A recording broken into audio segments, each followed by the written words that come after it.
Good evening, everybody. I'm not going to go through my normal spiel because we've already sat up talk. We've gotten to know each other. But I would like to welcome everyone to Above the Noise, where we address the things that happen today and everybody has a voice. I am your host, one of your co-hosts, and your moderator. I'm Ms. Angie with a J. And our host is Raw I Am. I want everybody to sit back with your favorite beverage. Just don't drink so many you can't raise your hand or put in a comment. We want you to talk, be vocal. And before we do anything, I want us to remember Maya Angelou's wisdom. She says, you may not control all the events that happen to you, but you can decide not to be reduced by them. Raw, you have the mic. Well, thank you, Miss Angie, and welcome everyone. Welcome to Above the Noise, talk show brought to you by the Inspired Poetry Corner, where we attempt to have conversation, civil conversation of topics of the day, topics that affect our lives. And so I'm so glad that you're here. This is, I believe, our third show, and we're really looking forward to getting into this today. We have the highly decorated, highly esteemed poet Henry L. Jones, one of my favorite people to talk with. Excuse me, although we don't talk as often because someone's busy being a famous poet. So yeah, don't yeah, take it, Henry, just take it. Not, but you're not just a poet; he's an artist. If you look at the back of him, I think that's one of my favorite pieces of yours. Yeah, he's also an accomplished artist as well, but we'll get into it in a bit. So we'll get into Above the Noise. We're already into it, like Angie said. Oh, sorry, Miss Angie, Mrs. Angie. I'm trying to make that a thing. I don't know. Maybe we should just take the Mrs. out and just call you Miss Angie. Kind of flows better. But then you are a married woman. I want to show respect for your husband because you are taken. I don't want all these young bucks to think she's somehow single. So, um, but Above the Noise is a show where we tackle the news, we tackle life issues, and we invite conversation in a respectful way. I think we've all noticed sometimes conversations become a little too heated, a little too quickly without people truly listening. And it's not about trying to prove one person right, one person wrong, although, there's nothing wrong with showing facts and data, but it's really about listening to understand why people hold the viewpoints that they do. I'm not looking to tell anyone they're wrong. I'm just trying to understand and share my thoughts on particular topics and see if there's common ground. And even if there's no common ground, we can agree to disagree and walk away hugging each other because we're still human and we still have respect for each other. So before we get into it, because today's topic is going to be a good one, so I want to save as much time for that. And Angie's always threatening to make sure that I don't let shows go too long because I'm famous for that. So we'll get into the news of the day. This is a feature that we do just to kind of take a look of the highlights that the news highlights that are being put out in the day and see how different news organizations put it, from the right, from the left, from the center, because a lot of times it depends on where you consume your news. It can have a great effect on your worldview, particularly if you're getting if you're getting news that tends to be biased. So, and I guess to some degree, news is always going to be biased because we're people and reporters and journalists are people. But I think it's to their ability to try to present the facts and data, not just biases. So the news today, and I'm using the website called All Sides, which I'm really enjoying. They're not paying me to do that. I just really enjoy the service. They provide the news of the day, and they give you the different agencies and how they're reporting the news. I'm not going to get into the articles. I'm just going to read the different headlines. So the first headline that came across is Elon Musk X reinstated in Brazil following compliance with Supreme Court mandates. From the right, the National Review, the headline says Brazil's Supreme Court lifts ban on Elon Musk X after platform complies with demands. And then from the right, That was from the right. From the left, ABC News Online, Elon Musk is back in Brazil after its suspension, having complied with all judicial demands. And from the center, from the Wire, X is back in Brazil. So very short and sweet. So just an example of the different headlines from the different sides of the aisle when presenting the news. So I thought that was very interesting. Next headline, Afghan immigrant charged with plotting ISIS-inspired election day attack. That's the general headline. From the center, which Newsweek's headline says, Afghan migrant inspired by ISIS accused of US election massacre plot. From the left, we have Daily Beast, Afghan man planned ISIS-style attack on election day, according to the DOJ. And then from the right, the New York Post, Afghan national in the US on special immigrant visa accused of plotting ISIS-inspired election day attack. So depending on which side of the aisle, you can see how news is spun, where the first headline is just a general headline of a story. So I don't think it's either right or wrong. I just think it's up to you to decide, are you consuming one side of the news and not the other side, to give yourself a full picture. The next one, Florida's Gulf Coast prepares for Hurricane Milton. From the right, the Washington Examiner, Hurricane Milton could bring huge economic hit after Helene's devastation. Tampa Bay braces for what could be the strongest storm of the century. That's the Washington Post representing the left. And then from the center, Reuters, monster hurricane Milton threatens an already battered Florida. And then there were some other stories that I'm not going to get into, but if you are looking for a place to truly get a balanced sense of what's going on from a news standpoint, All Sides seems to be a very good organization. I don't just look for sites that I think can do that. I go and try to dig deeper and see who funds these people. And so far, they seem to be quite legitimate in regards to the information they put out and being transparent to who they are. So this is one of the reasons I like them and I will endorse them without officially looking for an endorsement from them, because for me, the news is one of the pillars of our democracy. It is how our citizens is to be informed so they can make an informed decision, particularly coming to elections. And if we're not getting news that truly does that, then our democracy is in trouble. We don't need any one person to point finger and say that's the person that's going to destroy democracy. If our news is not doing what it's supposed to, our democracy will be in trouble. So I invite you to check them out. And if you come across any other site that does the same thing, please let me know, because I think it's important. As Richard and I talked about 2 weeks ago about, is the media serving us? Because I think to some degree we all however you politically align, I think we all take issue with the media today. Anyway, that's the end of In the News. So thank you for listening. All right, have a good night. Take care, ladies and gentlemen. Thanks for coming. Now, let's get into this. So tonight's show topic is kind of a play on the State of the Union, the State of Black America addressed. And I've invited my friend Henry L. Jones, a noted poet laureate, to come and have that conversation with me, a discussion with myself and Miss Anjie. And I thought he'd be a fitting person for us to really sit down and talk about this subject, being that he is a Black American.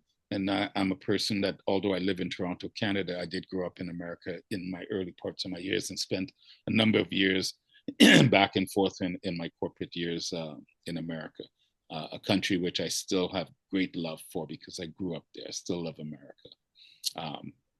But just to give you a little bit about our invited guest, Henry L. Jones is an award-winning poet, artist, playwright. He's an activist. He's an actor. There's many things that this man does. He's an accomplished painter as well. And he's inspired by his cultural roots and his heritage of the Black diaspora. Books of poetry include Black Skillet Blues, Poetry Without Cornbread. I just love that title. Excuse me. Run into Blackness, Feeling My Poetic Gumbo, another great title. Coming Home, a retrospective with photography by Carlton Wilkinson. Home of God and Platinum, and Tell Me, sorry, Home of Home of sorry, Home of God, House of Blues Music, that's the publisher, and Tell Me No Lies, chapbook. I'm sure there's more books and more poetry to come from this talented, and well connected man. I think he's a good, gentle man in his spirit, in the way he engages people, makes you feel welcomed and wanting to really understand who you are and what you why you think the way you do. Like I said, I've just like my friend Richard, I've enjoyed the conversations we've had. So I'm really looking forward to this. So I present to you, ladies and gentlemen, our guest for this week's Above the Noise, Henry L. Jones. Welcome, my brother. How are you tonight? I feel good. And thank you. And how are you doing? I'm doing well. You know, I'm above ground. I had a good day. I actually worked on a couple of poems today, and that's always, you know, just a nice, pleasurable day. It's starting to feel like fall here in Toronto, so which is my favorite time of year. I love the fall.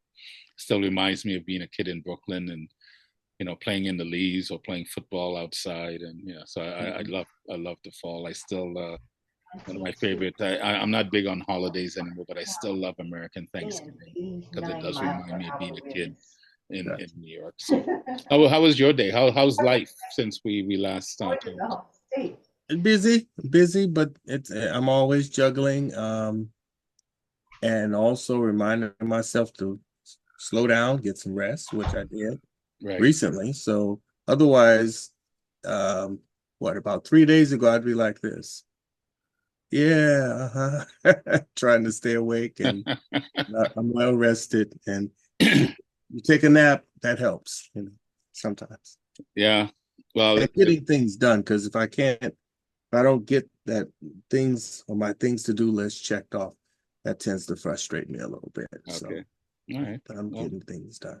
Good to hear. Well, that means you got stuff done, and if you had to take a nap, hopefully it's a good nap because you've been expending energy the way you would like to expend it. So, and I'm a big proponent of naps. I think adults should take naps all the time. It keeps you fresh. So let's dive into this, my friend. The state of Black America. It's a big topic, and before we, not before, we're already into it. When you think about Black America, when you think of African Americans, what does that mean to you when you hear the term, the phrasing African American? It's very clear. Person of African descent that lives in America, or I guess a flip of that would be Africans in America, which I've used, an African in America, because other groups refer to themselves based on their motherland and then nationality. Mm-hmm. We have an unusual past because the Chinese, when they were brought here for the railroad, they were enslaved, but they weren't enslaved like we were in that history, for those of us that were. And we went through that whole name change, But currently we are Africans in America, or African Americans. Right. Yeah. And the reason why I asked that, because, you're right, it is self-evident what it is. But if that's the case, then how do you view people like myself that came from the Caribbean initially? And it's not meant to get into a debate about Black American versus African. So I just want to understand your take, because I know, like, in your bio, you're very, say proud and don't shy away from the Black, like you said, the Black diaspora. So right, just trying to understand that within the African American context, like when you look at other Blacks, like from the Caribbean, or even Africans from Africa, are they part of that equation? Yeah, so just that was just kind of my thinking regards that. So we are one family. Mm-hmm. The African diaspora when we were captured, snatched, stolen, so on, and brought across the waters, went through that terrible time of losing 75% of us, we first were sent to the Caribbean basin, where you guys and others live, to be trained. So, and then some of us died there. And then from there, we were distributed to wherever, I guess that was the time of, hope they don't get mad at me, the Amazon of the time, because we were sent to where we were ordered, or the ordered product to work needed. The South, parts of Central America, South America, Canada, and so on. I don't know the distribution. That might be some homework. Well, not might. I'm No, interested to do some homework in you're terms close. of I mean, Europe. yeah. coming from Africa, and Yeah. I mean, the early slaves, and this is why I invite people to really do some history and understanding, because there's a lot of history we don't know. A lot of the early slaves weren't stolen, weren't taken; they were sold. And those slaves, a lot of the early slaves tended to end up in places like Brazil, then the Caribbean, and then the Caribbean, and then the Americas, or what we call America today. They didn't come to Canada. The slaves that came to Canada came from running from slavery. And also when the War of 1812 broke out, again, the Second War, Revolutionary War, many Black loyalists left the South and made their way up to Canada. That was the first entry of slaves into Canada, and then we had many slaves through Harriet Tubman's effort and the Underground Railroad that made their way to Canada that way. So from the history I've seen, I don't think too many came directly from Africa to Canada, but I think you'll enjoy trying to understand it.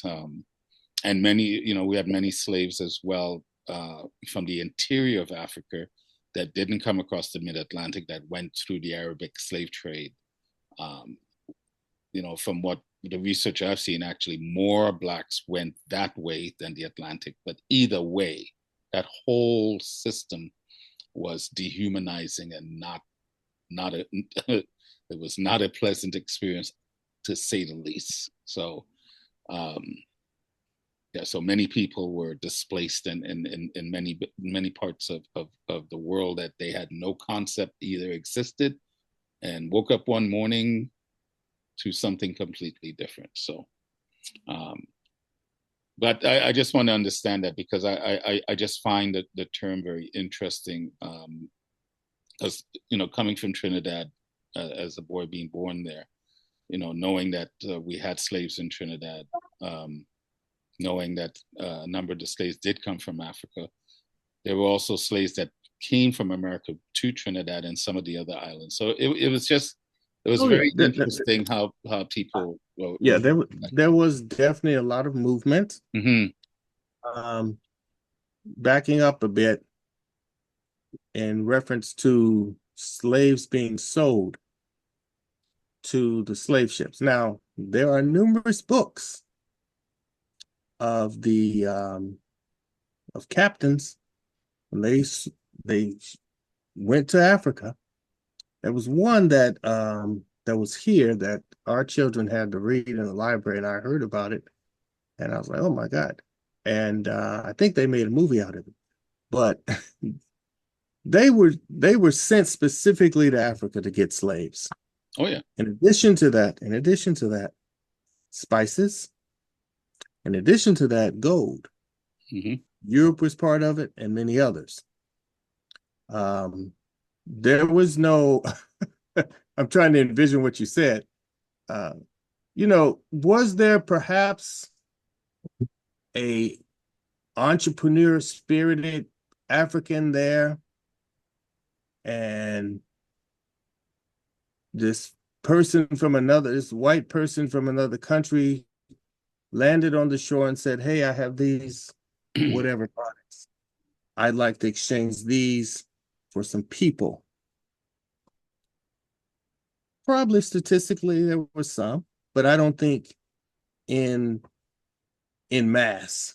Like, you can see the actual auction blocks where slaves were exchanged. In the diaries, because when ships sailed, they kept journals. Now we have black boxes, and they wrote about their adventures. Those books are out there. They talked about the voyages, going to Africa, what they saw. They drew pictures and so on. They weren't sent there with a lot of money. And also they wrote about how they stole slaves, killed slaves, raped women, burned villages, stole gold. The people that remained there have a history too, referring to the invaders. Now, yeah, slavery existed in different forms throughout Africa in the past, just like other nations. But what made American slavery different was the level of brutality that occurred amongst the Africans. Well, I would argue with you, the Arabic slave trade. The training camps are still in the Caribbean islands that you can go. I had a friend that just went to one and took pictures. He was a photographer.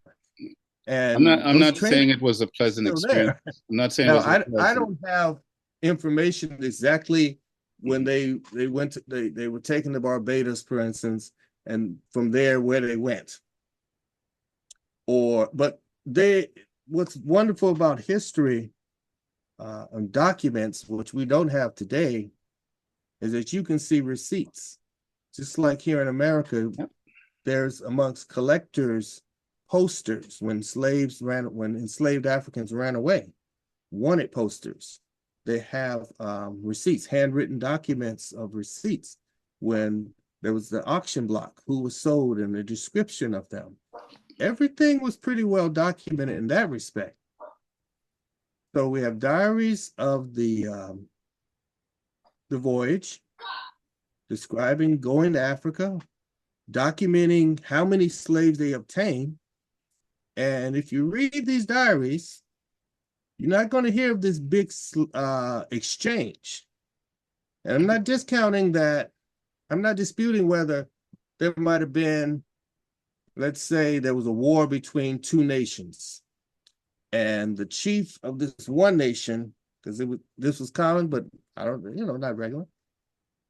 The soldiers that were in the losers, they were then, they said slave, but basically what they had to do, here's the way it was.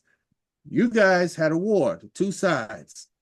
The ones that lost were then said, okay, well, we done tore up stuff. You guys have to stay here and help rebuild because the war is over.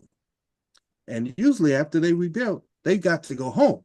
They weren't slaves for life. Here in America, when you say slave, we were enslaved for life. We didn't pick corn, tobacco, and then after that harvest season or whatever, we got to leave. I'm not disputing that, Henry. And the fact that others may have sold us into slavery doesn't change the fact of what you're saying. I'm not disputing that. I'm talking about percentage. If you no, I'm not even talking percentage. I'm not even talking. If you have 100 slaves, if you have 100 slaves, and two people sold them to visitors, these white visitors, looking for slaves, and 98 of those slaves were stolen. The mere fact you had two people, that does not all of a sudden say, well, those slaves were actually sold to them.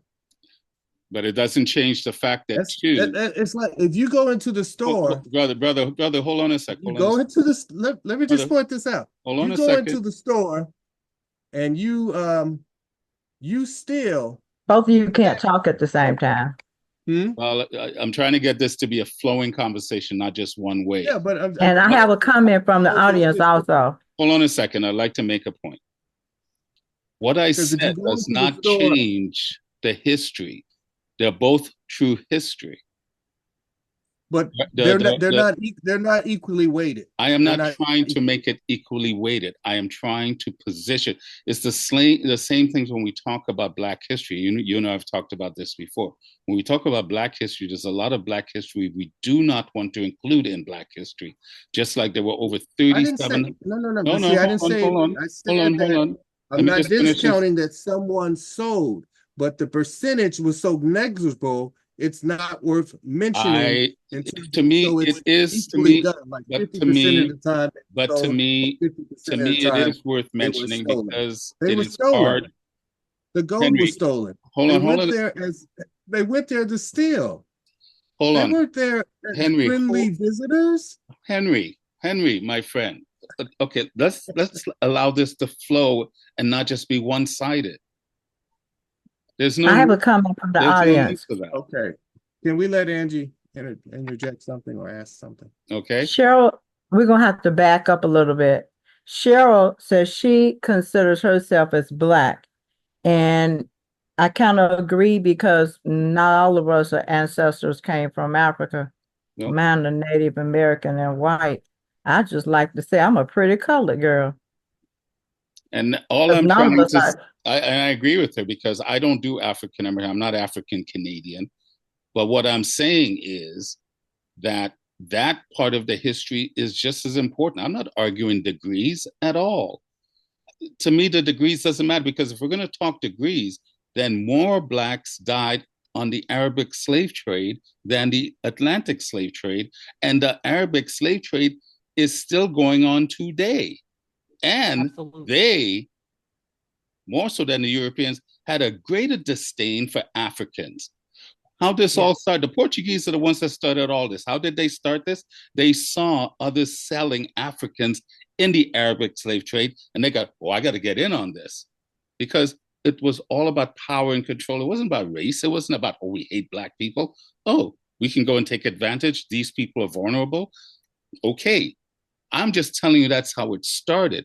Did it turn into what you're saying very quickly? Yes, very quickly. Why is it that it's so difficult for us to believe that Blacks could be just as entrepreneurial and ruthless as the Europeans? I am A not Black man arguing. started selling us. I'm not The arguing first, degrees, a Henry. Black man started Everything you selling us. sorry, Angie. Everything you said, Henry, was true. But what I said as well was also true. I don't want to get into degrees because if we're talking history, we should then talk all history, not just some of the history. That's just the point I'm trying to make. That's all. I accept that point. That's all I'm trying to make. I open with the diasporic slave trade. There are many, and yes, slavery still does exist. Oh, yes, very much so. And I also noted that throughout history, we've had slavery, different types of slavery in different parts of the world. And I also noted that I'm an African American, so I'm referencing basically those enslaved Africans that were brought to the Americas. For people of those other regions, it's just like a book. The book is about diasporic Africans in America. Well, there are people from African descent in other parts of the world. And I think that's a valid thing. How they got there. But I also don't think you can. How they got there is different because we're talking about individuals, and we can look up the ships that were sent specifically to the west coast of Africa. It's very well documented. Once again, I'm not doubting that. We can see and read what they did. That is history. Yeah. But we cannot. My point is, if we're talking about one subject, keep focus on the information related to that other subject. Because I'm telling you about apples and harvesting apples, how to ensure a firm, beautiful apple, golden delicious apple. And you say, well, what about the bananas? And what about the oranges and so forth? They're fruits too. Well, yes, they are fruits, but we're talking about apples. Respectfully, my friend, African diaspora. Respectfully, my friend, I disagree because that is not what I was doing. You brought in the Moors. That is not what I was doing. I was including history. Well, but we can't take the book of history, world history, and put all the chapters as one. You can't talk about all the chapters. It's just like any other book. You look at the chapter you want to read and say, okay, this is the section that I'm reading, studying, trying to get information from. I always find it interesting. Skip around to other chapters. I always find it interesting. I'm not saying what you mentioned was not true. All right, Henry, let's move. Let's move on. I have a comment from the audience. Henry, let's move on. Okay, because I don't want one person to try to dominate this, and I'm finding it very difficult to try to share what I'm thinking with you. I would like this to be a free-flowing conversation. One isn't right. It's not a right or wrong. I am talking the same history. I just find it interesting when people don't want to acknowledge certain parts of the same history. But that's okay. Sorry, Angie. What's the comment you? I have a comment from the audience, and then I have a question.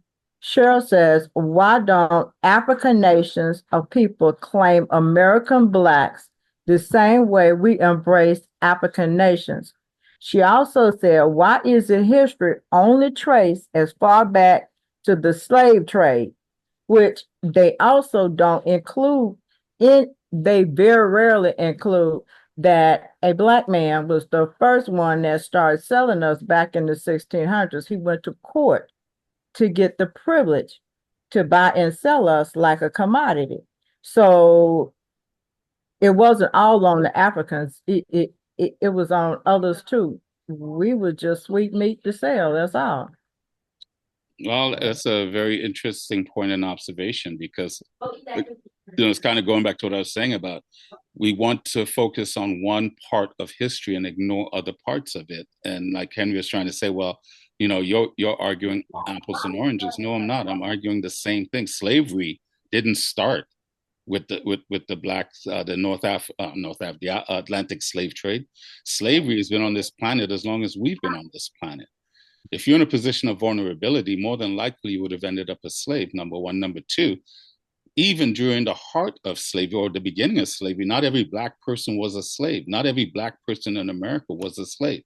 But to Angie's point, Andrew Johnson did go to court to fight and won to have a slave, and then that turned into a number of slaves.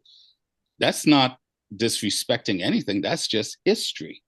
And I think we should embrace that history. I have no fear of that history, because that's what they did for their time. I just find it interesting in these times, we get emotional about things that happened hundreds of years ago, where it's just meant for us to learn from it. Because you can go further back before the Europeans discovered that they can enslave Africans. Africans they weren't Africans, but these different tribes were doing it, like you were pointing out. Same thing with here in North America with the indigenous tribes. Not all of them were kumbaya loving. They were very warring. Slavery is either a byproduct of war or it's an economic solution. Mansa Musa is still arguably one of the richest men to ever live on this planet, and his empire included slavery as well. And yet he did many amazing things with his wealth. I'm just trying to, we opened up just to understand the history.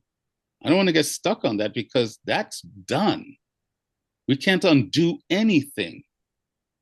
And I just find it interesting we get stuck on one part when another part of our history is still going on today, and we just kind of turn a blind eye to it, but yet we lose our minds over stuff that happened 300, 400, 500 years ago. This technology is allowing us to have this conversation. A lot of the components in it come from slave hands. So I want us Cheryl has another comment. I'm sorry, say that again. Okay. Cheryl has a comment. Cheryl, unmute and give your comment.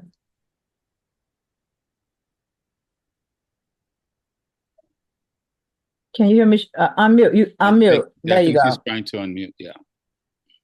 Now. Oh no, maybe not. What were you saying? Go ahead and give your comment. Read your comment. Yeah. I said, I mean, the slave trade was all inclusive. I mean, you just need to look at specifically the people that own the slave ships. If you look at those people, you get a bigger perspective of all the people that were involved in slavery. That was my comment. Yeah. I have a question. Yes, ma'am. Thanks, Cheryl. We were slaves for a very long time. Do you think that we learned anything from being a slave? Do you think it made us better people? Do you think it made us resilient? Do you think it gave us skills? Or do you think it just scarred us where we will never get over it and we bring it in today, always feeling like, oh, they had me as a slave, master had me, instead of saying, okay, as a slave, I learned how to pick cotton. I can have a cotton gin. Do you think it made us better or bitter? See, now you're sliding into Booker T and W.E.B. Du Bois, and I just asked a question. No, that question was made. That actually, one of the senators, I think it was, made the comment that slavery was good for us, and Kamala lost it and went off. Yeah. When in actuality, it did make us resilient. We still here. Well, that comment was taken out of context, but to answer your question, yeah, because you had generations that were enslaved. You got to remember, it's not just the original slaves that came over. The original slaves came over and then they died off. But before they died off, they had other children that were enslaved, right? Because once you were a slave, you were born into slavery, particularly in the American, Caribbean, and South American experience. And this is what Booker T was talking about. It's like, yeah, it was harsh. You got to remember, this is an ex-slave as well. And his thing was, it'd be foolish of us to obtain these skills and not use it for ourselves now that we're free.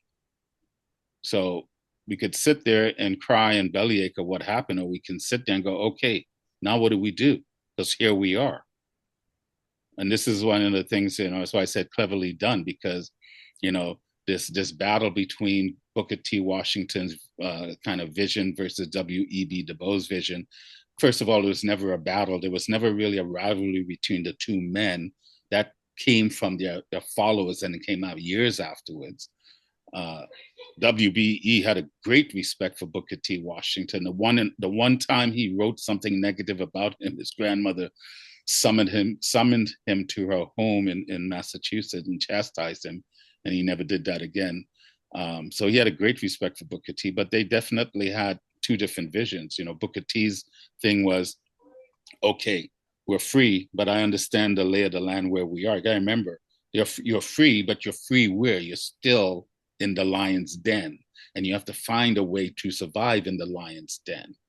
WBE, you have to remember, both men, their experiences were different in regards to how they were raised, because Booker T was a slave. WBE, I wouldn't say he was upper class, but he was definitely middle class. He was an educated man, more of an intellect, a philosopher. And I'm not saying that in a negative way whatsoever. So their experiences, as much as WBE, faced discrimination and prejudice, it still doesn't compare to what slaves went through. And I think that he was using that as a crux to say, I kind of understand. You can kind of understand, but I understand as well, but I can never say I understand what it was to be a slave unless you were a slave. But fast forward, remember, many generations lived under that archaic, inhumane system. And the ones that came out of it definitely came out with skills. Whether we want to agree with it or not, like I said, when Kamala, and not just her, other people lost their minds when they heard that.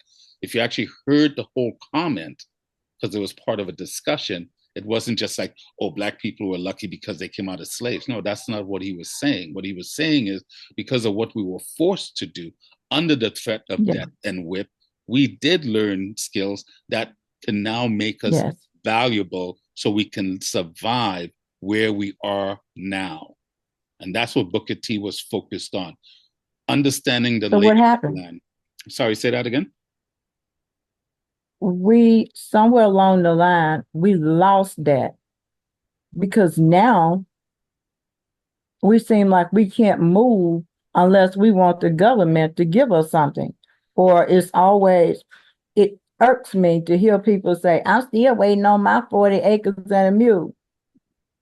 That irks me because the mule dead and the 40 acres gone. So move on. Well, We don't seem like we learned anything. We were doing better before civil rights I think than we are now. sorry, I think it seems that way because people like to say a lot of our history was whitewashed from us, and when they say that, they mean whitewashed from by white people. A lot of our history was hidden from our own self because we don't know.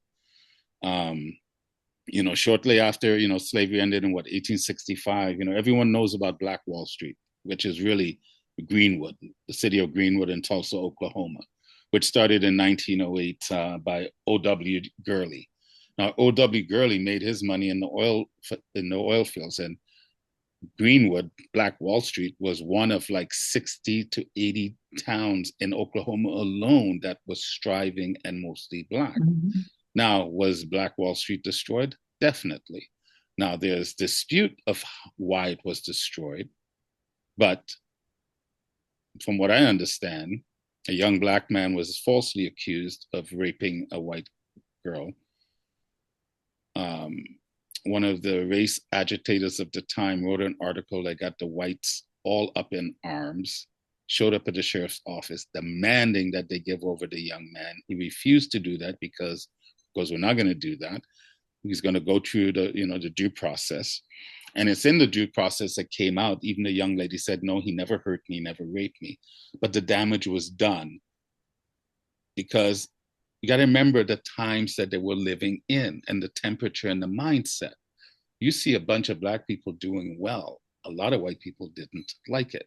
Not all, but a lot didn't like it. So they used that as an excuse to go crazy and destroy. Now, they like to use the word the Tulsa massacre. It wasn't a massacre. It was two sides really roaring and fighting. But the whites definitely did a lot of damage. So in 1921, Black Wall Street was 90% destroyed. And the 10% that was left was looted. So basically, the whole town was wiped out. Funny enough, though, when you look at footage today of photographs and the few videos that exist of Black Wall Street, those are all photos and videos from 1925 and on. So Black Wall Street was destroyed in 1921. By 1925, it was rebuilt and strived and continued to prosper right up until around 1960. And that's just one town in many towns across America. I'm not saying you gotta remember, this is in the heart of Jim Crow. And yet, to your point, Anjie, in the heart of Jim Crow, many Blacks found ways to succeed and to not sit around and wait for anyone to do anything for them. Because why?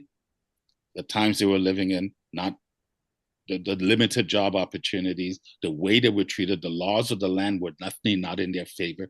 The jobs that they had were very limited. So many of them adopted that entrepreneurial experience attitude. And I think many of them came through the Booker T. Washington School, Tuckasegee, in regards to their education and learning how to be self-sufficient. So, like I said, you got towns like Greenwood, which everyone knows as Black Wall Street. You have Jackson Ward, which was in Virginia, Richmond, Virginia. You have Hyatt Community in Durham, North Carolina. You have the Fort Avenue District in your hometown of Birmingham, Alabama. You have Mound Bayonne in Mississippi, Nicodemus in Kansas City. There's many, but we know of one.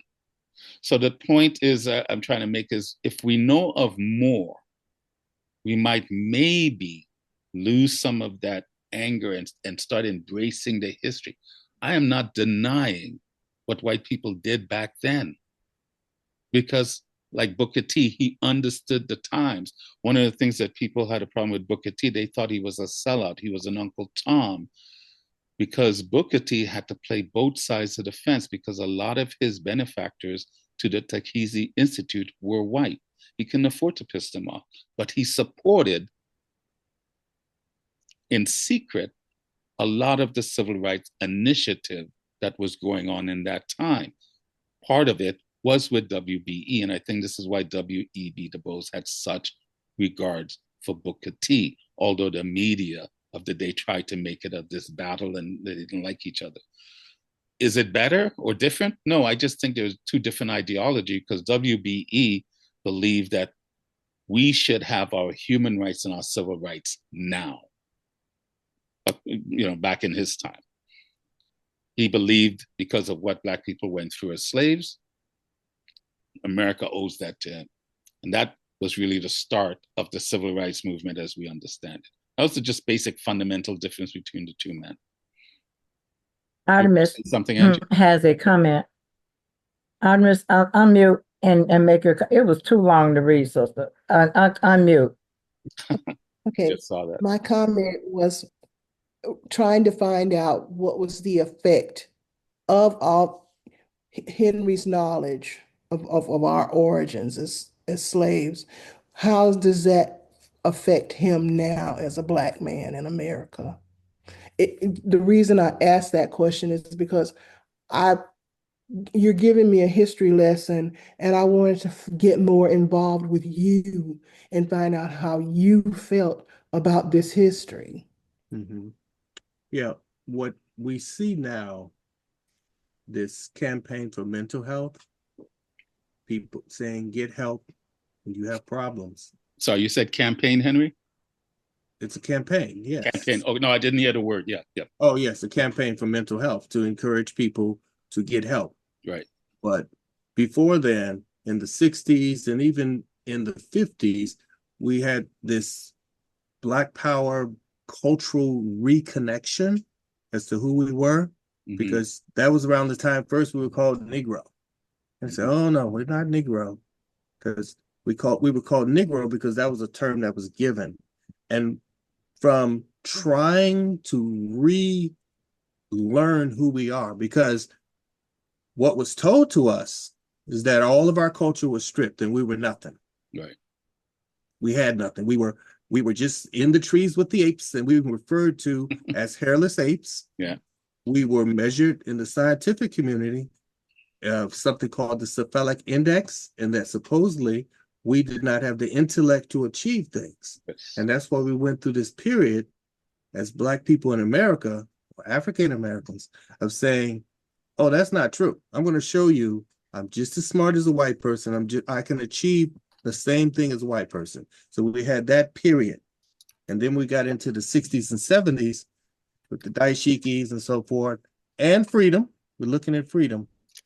But all along, we're dealing with the political, the cultural, and the social, the spiritual as well.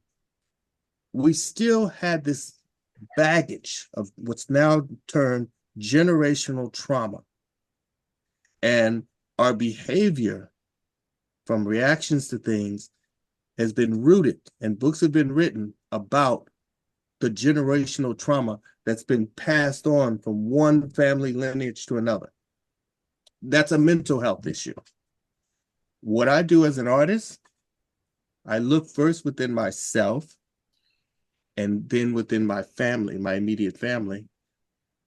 What generational trauma resides still in me? I look around, because if you cannot name something and identify, it's just like any other disease. You have to know what the symptoms are. But then when you see the symptoms and you can identify it, you can then know how to treat it. And we have many, many years of generational trauma tied to emotions. And then if you add the past as to how people reacted to things, here's an example of something. There was this behavior called shuffling, because Rawle mentioned about the alleged rape. There was a time in America, if a Black man looked at a white person directly in the eye, that was considered intimidation. If a black man talked to a white woman, it was called eye rape, and he was usually lynched. And I mean, we just had the anniversary of oh my God, I got culture shock. I mean, I have brain fog of Emmett Till. He just made a comment. He's a little boy.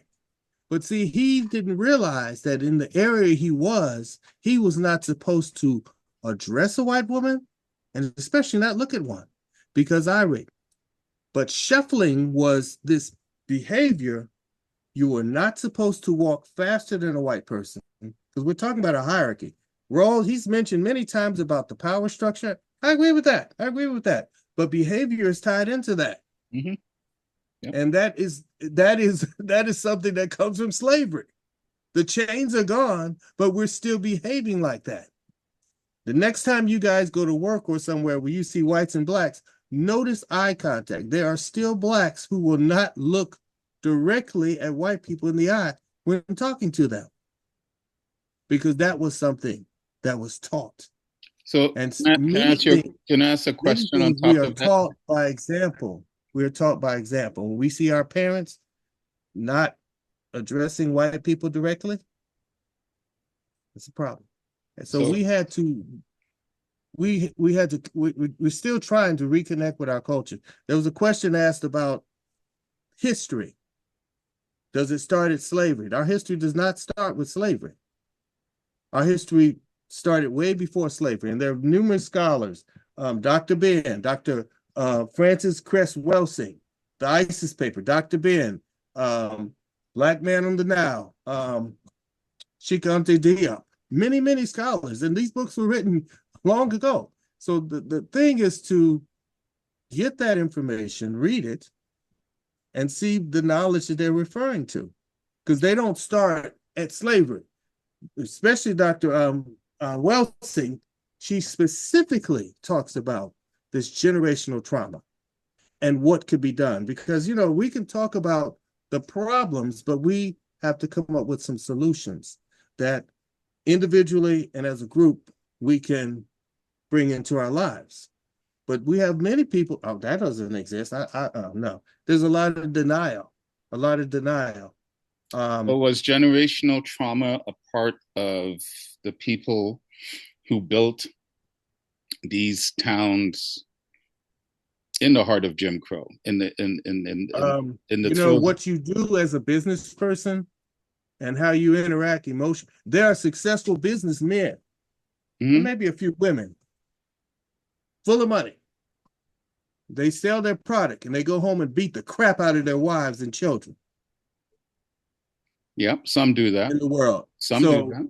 Is that, I didn't say all of them, some. There are some successful businessmen. So the point I'm trying to make, Henry, is that you had people who lived that were more than likely slaves, or their offsprings knew that their parents were slaves and their grandparents were slaves, that lived in the time in the throes of Jim Crow. And I'm not just talking about the successful ones, but the people that came out of that barbaric way of living, not too far removed from it. Because when we talk about generational trauma, that seems to be a new phenomenon that's come about from the 60s, the 70s and on. So what about the ones that actually lived through segregation, lived through Jim Crow, that were able to do amazing things? Because I would argue many Black people don't know the amazing things, not of our history before slavery, even what we've done after slavery to say 1960. We don't know that history. We had a lot of, that's why we still need Black history. So, but I understand that. That's why I'm asking though, but when we talk about generational trauma, I'm not saying the trauma didn't exist, but it somehow didn't seem to stop those people from excelling and doing amazing things. And yet they were doing it in a time that was not conducive to Black success whatsoever. Here we live in a time now where it's more conducive to Black success, and we seem to be struggling more than they did. I find that very interesting. Well, I'm trying to understand that. Well, we're getting into sociological things because we cannot discount the assassinations that occurred in our country of the different leaders, King, Kennedy, and so forth. This is a plan. We cannot overlook, not discount. We cannot overlook the influx of various drugs that were sent or made within the United States and distributed in different cities. Crime, more weapons. I mean, if you look at post-Reconstruction where people were living far apart versus during the time when many Blacks in the South went up north for jobs, thus living closer together, the mindset of living closer together. That's why a percentage of those, they went and worked, but they're like, this up in Detroit, this is not what I'm used to. I'm going back. And that's why if you talk to family members that went up to work Midwest and the North, the older ones remember, and some of them didn't like it, and they went back because they wanted that freedom. It is a complex thing to say how one will succeed. Generational trauma is related to self-worth, identity. It's a form of mental depression. It's a lot of things, and behavior.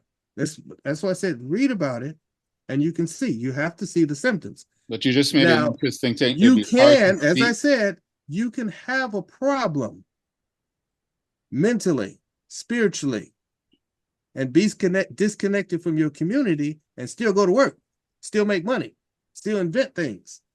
But to have money does not mean, hey, you got it going on. Look at the nice clothes this person's wearing. Look at the nice pile of money this person has. But in order to make the money, you have to be willing to put in the work. So, like to Angie's I didn't say they didn't work. I said that you still have problems to address. Let me finish my. Have plenty of money. Let me finish my thought because you're kind of trying to anticipate where I'm going. Because Angie asked an initial question. I just repeated what I said. I didn't anticipate. I said that earlier. Angie asked an initial question about the things that we went through. What did we learn from it? And did it contribute to our resiliency? And I said definitely it did. Hugely. Because I find it interesting, I'll repeat this point again, those that lived closer to that time, closer to that atrocity, that came out of it, was somehow able to be resilient, was somehow able to strive and do great things. Not saying all, but we have many examples of Greenwood that took many people, sometimes one led, but others followed, and through their education, through the skills they've obtained, to band together to build. So when we talk about Black unity, there was a lot of Black unity then. If you go and you look at a lot of the footage, yeah, anyone could put on a happy face. I'm not disputing that there weren't abuses and there weren't trauma, but it somehow didn't seem to stop those people that were closest to that experience, who lived in Jim Crow, who lived in American apartheid. That's what it was, an American apartheid. I'm not disputing that, Rawle. And still survived. So families were stronger. Families were closer. So what? Okay, there you go. So what do you think happened? What do you think happened? What do you think happened? In the 60s and 70s, we had more drugs. We had the destruction of the family unit. It's a whole list of things. And the thing of it is that you can look at two trends going on. There was a time when people of diverse pasts were coming together to deal with the crap that was going on in our country. And the powers that be said, oh, no, we can't have that. We got to kill this person, got to kill that person. And then we bring in that's why I said, if you look at where the influx of different things, we have now the banning of books. We have banning of books. We have more writers. And some of the writers that I've mentioned, that's just many of them. And we have new scholars. Some of these, well, most of them are dead. Dr. Wilson's dead. Dr. Ben's dead. She got the deal. He's been dead quite a while. But their books are still there.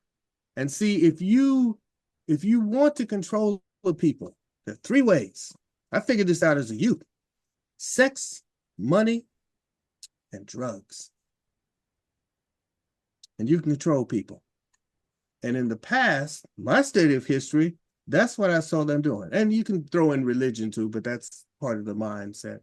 So do you think we were less susceptible to those 3 want to controllers? control people. Do you And they think we had were more- less susceptible more to money. those controllers than that you just mentioned, or have we become When susceptible to it? people Or people react differently when they live in tighter confinement space versus living further apart. We react differently. That's all people. So in an urban setting, and then you throw in things like where you're not clean and poor sanitation, screaming. I remember I had to wait for my apartment was being sold when I lived in Chicago. I had to wait for my other place. And somebody said, "Hey, you can get a room at the Y." I said, "Yeah, I've heard of that." And I went to the Y in Chicago, rented a room. I think I had to wait 2 weeks. And I wrote a poem about that, Chicago life in the hole. And I heard screaming, because just let my window up, it's a 2-story building. I heard all this screaming and shouting and so forth. And I was like, oh man, that's somebody having an argument. Then I'm hearing gunfire and so forth. And I was like, what is going on here? And I've heard gun shooting. I've lived in Dallas, good old Texas, and guns and cowboy boots and cowboy hats. But I've lived in Detroit too. So there I was in Chicago. It's not like I was foreign to seeing guns. I've had guns pulled on me. But I later found out when I worked for a paper, they said, we're going to send you in the hole. I said, the hole? Where is that? And he said, the editor described the area. And I said, oh, where the Y is. And I had a girlfriend at the time I was dating, and I told her I'm okay, because I just put some of my stuff in their garage, and her mother found out where I was, and she's like, oh no, you got to sleep in our living room because you are in the hole. And they told me about it, and they drove me around that region, the most crime-infested area in Chicago. And I saw, or I experienced and saw things that it seemed like people are angry all the time. Don't know why. Drinking just right there all day long, because going in the Y, there were people just sitting there doing their thing. People get to certain states for whatever reasons in terms of addiction and stuff. But if you can take any community you want, and if you throw a lot of negative things in that community and get those people strung out, any race, any ethnic group, any religion, just put in the same amount of drugs and guns and whatever else, and stop repairing things and deny people well, there are areas where service people wouldn't go, where you couldn't have a plumber come in. So then you'd have a leak, you get water in your apartment, you get roaches. Yeah. I mean, this is why I find it. If you exclude people, I don't this habitat, it's going to change their mindset. I don't disagree with that, but I just find it interesting. You have children, could you hear them? Yeah, dad's in jail, mama's on crack, got straight A's. That's not the majority. Can I get a word in edgewise? I want to ask the person that's 11375B. You made a comment. Do you want to read it yourself, or do you just want to stay silent? Because I want to see if you want to elaborate on your comment, if that's okay. If you're not comfortable, just say you're not comfortable, and I'll read it. I was trying to break through to let you know we had a comment. Mm-hmm. I'm assuming he or she is well, no, it's a she, says a woman. Says, I'm a biracial woman, and I went my whole life seeing the results of racism from both sides. And I can definitely identify with that sentiment. I just find it interesting, and I'm not disagreeing with what you're saying, because one of the things that I find interesting is that I think the our ancestors from that time of the great building of black wealth, that's what it was. They didn't have something they could depend on where future later generations did. When you want to understand, No. it's not just guns and Can anybody hear me? Oh, you're on? Yes, we can hear you I now. got my mic to work, yes. Yes, Hey, Angie, it's me, Jessica, Jess. Yeah. is it Jessica? Is that you? Yes, ma'am. hey Jessica, Okay, go ahead. we can hear you. Go ahead, go ahead. Yes. Yeah, I'm a daughter-in-law. Yeah. Yes, I was raised my dad's from Birmingham, Alabama, where I live now. Okay. My mom was from Cliffside Park, New Jersey. My dad left Birmingham in the 60s, in the early 60s. I have two older sisters. My older sister was born in 65, I believe it was. And then I have one that was born in 67. They're my two older siblings through my father's side. My mother only had me. Their mother was black. No problems with any side of the family. When my parents got together, my mom was married at before also. She was married to a Jewish man. And they decided to split part ways. My dad got together. They wound up having me. I was born in 77. I was born and raised in the Bronx in the 70s and 80s. Okay. Early 90s, moved back down to Birmingham in 2005. So I lived my most all the way into my adult life living in the Bronx. And I was in Brooklyn the Okay. same time you were there, so we bred the same air. Yes. And it was like I told when I moved down here was all my family members that were from down here that had never left here were always, oh, how did you stay in New York for all these years? How did you live there? How did you come up? And you go up there, the minute you get off the bus, you get mugged and they look to rob you and shoot you. I said, baby, any state you go into, if you go into the right neighborhood, they're gonna do the same thing. Yeah. It's not just because I'm from the Bronx. I had to deal with stuff. I had to deal with people that did have guns. It was slightly different because there was so many restrictions on weapons up there, still to this day. Mm-hmm. There's no such thing as free carry. Unless you live in upstate New York, you don't have a gun. Okay, and if you do, you were considered to be one of the bad ones. Okay, that's like when I was growing up, I had a very good friend of mine. He got shot when we were in the 6th grade.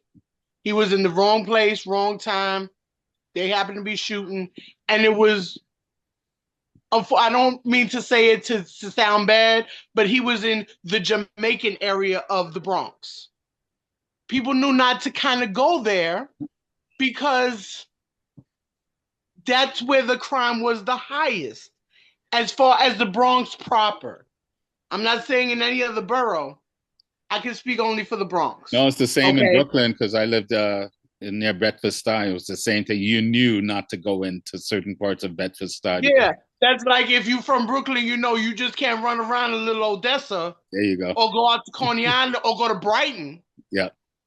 Yeah, we definitely weren't going to Brighton. Certain color because you couldn't even walk out on the beach in Brighton, but you can go 2 steps to the right and go anywhere you want in Coney Island. Yes, exactly. Yeah. And it was the same beach, the same sand, and the same ocean. The only thing that separated it was a pier. And when I was coming up, my parents noticed it because, like I said, my mom was white, my dad was black, and they noticed racism before I did. Because we would be sitting on a train going downtown. My dad was a A1 chef. If there was a cuisine he wanted to learn, we went to wherever we could get to for him to learn it. So every other weekend, we were in Chinatown in New York City. But imagine a 6'5" black man, a 5'1" white woman, and then me, who's 5'10" and looks Puerto Rican. So they don't know what the hell is I going don't know on. what to think of. Yeah. So when we're getting stares at the train, I have my mother who, even though she never saw a color, that's like, I always feel my father never saw color. He saw the person. He read your personality. My dad had friends of every color of the rainbow, from clear to obsidian black. Okay. And my mom also. So it was never in my life proper. They never showed me the separation. I always saw the separation on the outside. I always saw, oh, well, this is on the news in Harlem, they acting the fool. Okay. But so can I ask I have you? Can I my ask you? So as a kid growing up, seeing that and yes. feeling it, or seeing it, how, like, what do you remember the feelings? Do you remember how you felt having to observe that and to kind of live in those two worlds? Like, do you remember how you felt? The very first time I dealt with racism myself personally, that I was aware of it, that it was even able to be next to me. My parents gave me a lot of freedom growing up. I was my mom's only child. I was my dad's baby, but I was never a follower. I was always a leader. If somebody wanted to do something and I didn't want to do it, I ain't do it. It was just that simple. So I would go, get on the train, and just go somewhere. Get off the train and go walk around somewhere. Just to, I don't know if it was just to absorb my surroundings, because I was just so comfortable. But one day I was walking down the block, I never forget it. And I was actually in the Bronx when it happened.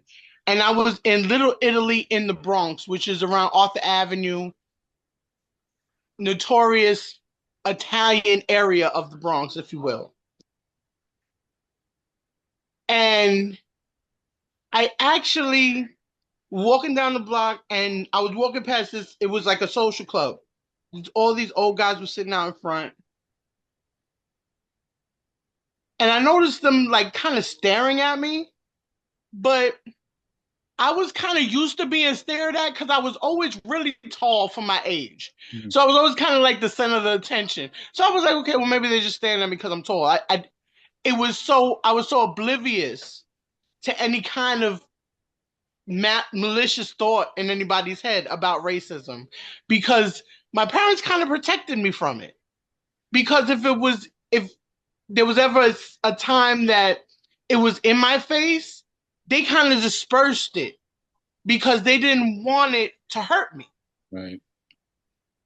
And then now I'm in a situation, I'm by myself. I was maybe about 14 or 15 years old. And I was walking down the block, and they were in front of a social club, and right next to it was like this little like bodega store. Went in there, went to go get me a soda. And the man in the store would not let me buy a soda, and told me he didn't want my kind to be in his store, and I was to leave.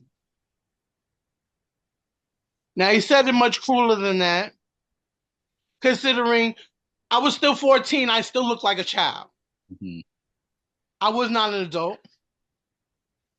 So he told me I had to get out of his store. So I just left. I walked down the block and around the corner. And I stood around that corner and I cried for the first time in my life because my feelings were so hurt. And I was like, because in my head, it wasn't a racial thing. It was like, he thinks I'm ugly because I'm 14 now. So I'm in the state, okay, this man told me I'm ugly. I got to get out of his store. Yeah. And that's how I took it. But it wasn't until I did actually get older and I became much more knowledgeable about what racism actually is, that's what that was. Then I sat down and I talked to my mother, because whenever I had problems with racism, it was crazy, but I went to my mother because my dad just used to be like, you're better than that. That was his answer. You're better than that. It doesn't matter what they say. He didn't want you in the store. You left the store. Did he give you any problems? Did he follow you? Did he hurt you? We hurt my feelings. Brush it off. Mm-hmm. And that's how he kind of handled it. Right. When I came into it. With my mom, I would sit there and be like, Ma, you know, this guy, I went in the store and this guy kicked me out the store and told me he didn't want my kind there. Now, mind you, at this point in time, I'm sitting in my room and I'm watching my projected TV, so I'm in the dark right now, but I have curly hair. I'm medium tone, face full of freckles, brown eyes. I look like a Puerto Rican girl. So I was thinking, I was like, okay, well, maybe he thought I was Puerto Rican. I didn't automatically go to, well, he thought I was black, and that's why I was kicked out. Right. It took me a couple of years to actually learn how to deal with it, because, like I said, my parents really blocked me from it. A lot of my youth, they made it into a joke, and they used to always tell me that the people that were showing the racism were silly and ignorant. And my dad, once again, I'm better than that. Yeah.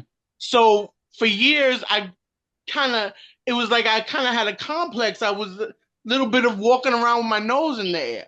And everybody thought that it was, oh, well, her mom's white, so she knows she can get away with everything. Right. And that is so far from the truth. My mother was as white as they could come. My mother was a little Irish German lady.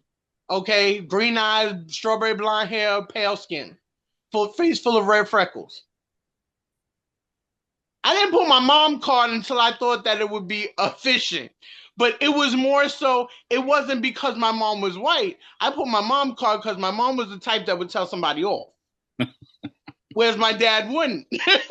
he just went with the check. Oh, go tell your mother. You know, type So deal. she was small but mighty. Yeah, very, very. I like that. I like you know, Yeah. And it wasn't a struggle until I actually got old enough and realized, like, I would go in certain areas. Like, I remember growing up, we all going out to Coney Island because I'm a New Yorker. I learned how to swim in the ocean. I didn't learn how to swim in the pool. We got thrown in the ocean. That was like rite of passage to us. Yeah. Okay, so one day we all went down there, and when I say I grew up around a motley crew of people, I had every skin tone around me. I had a very good friend of mine. She was Dominican. She was real chocolate. I also had a friend that was Cuban that was lighter than me. They never knew what we were. So we were just a motley crew of kids. And we went and we were walking on the beach and we crossed over into Brighton. And the police came after us. You know you're not allowed here. You don't live in this area. So me, being Joan Moore's daughter, I said, how the hell do you know I don't live here? You know? And I had a cop turn around and tell me, because you're the wrong color.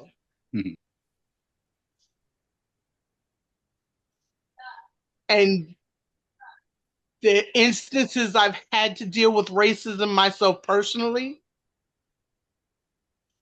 have hurt my soul.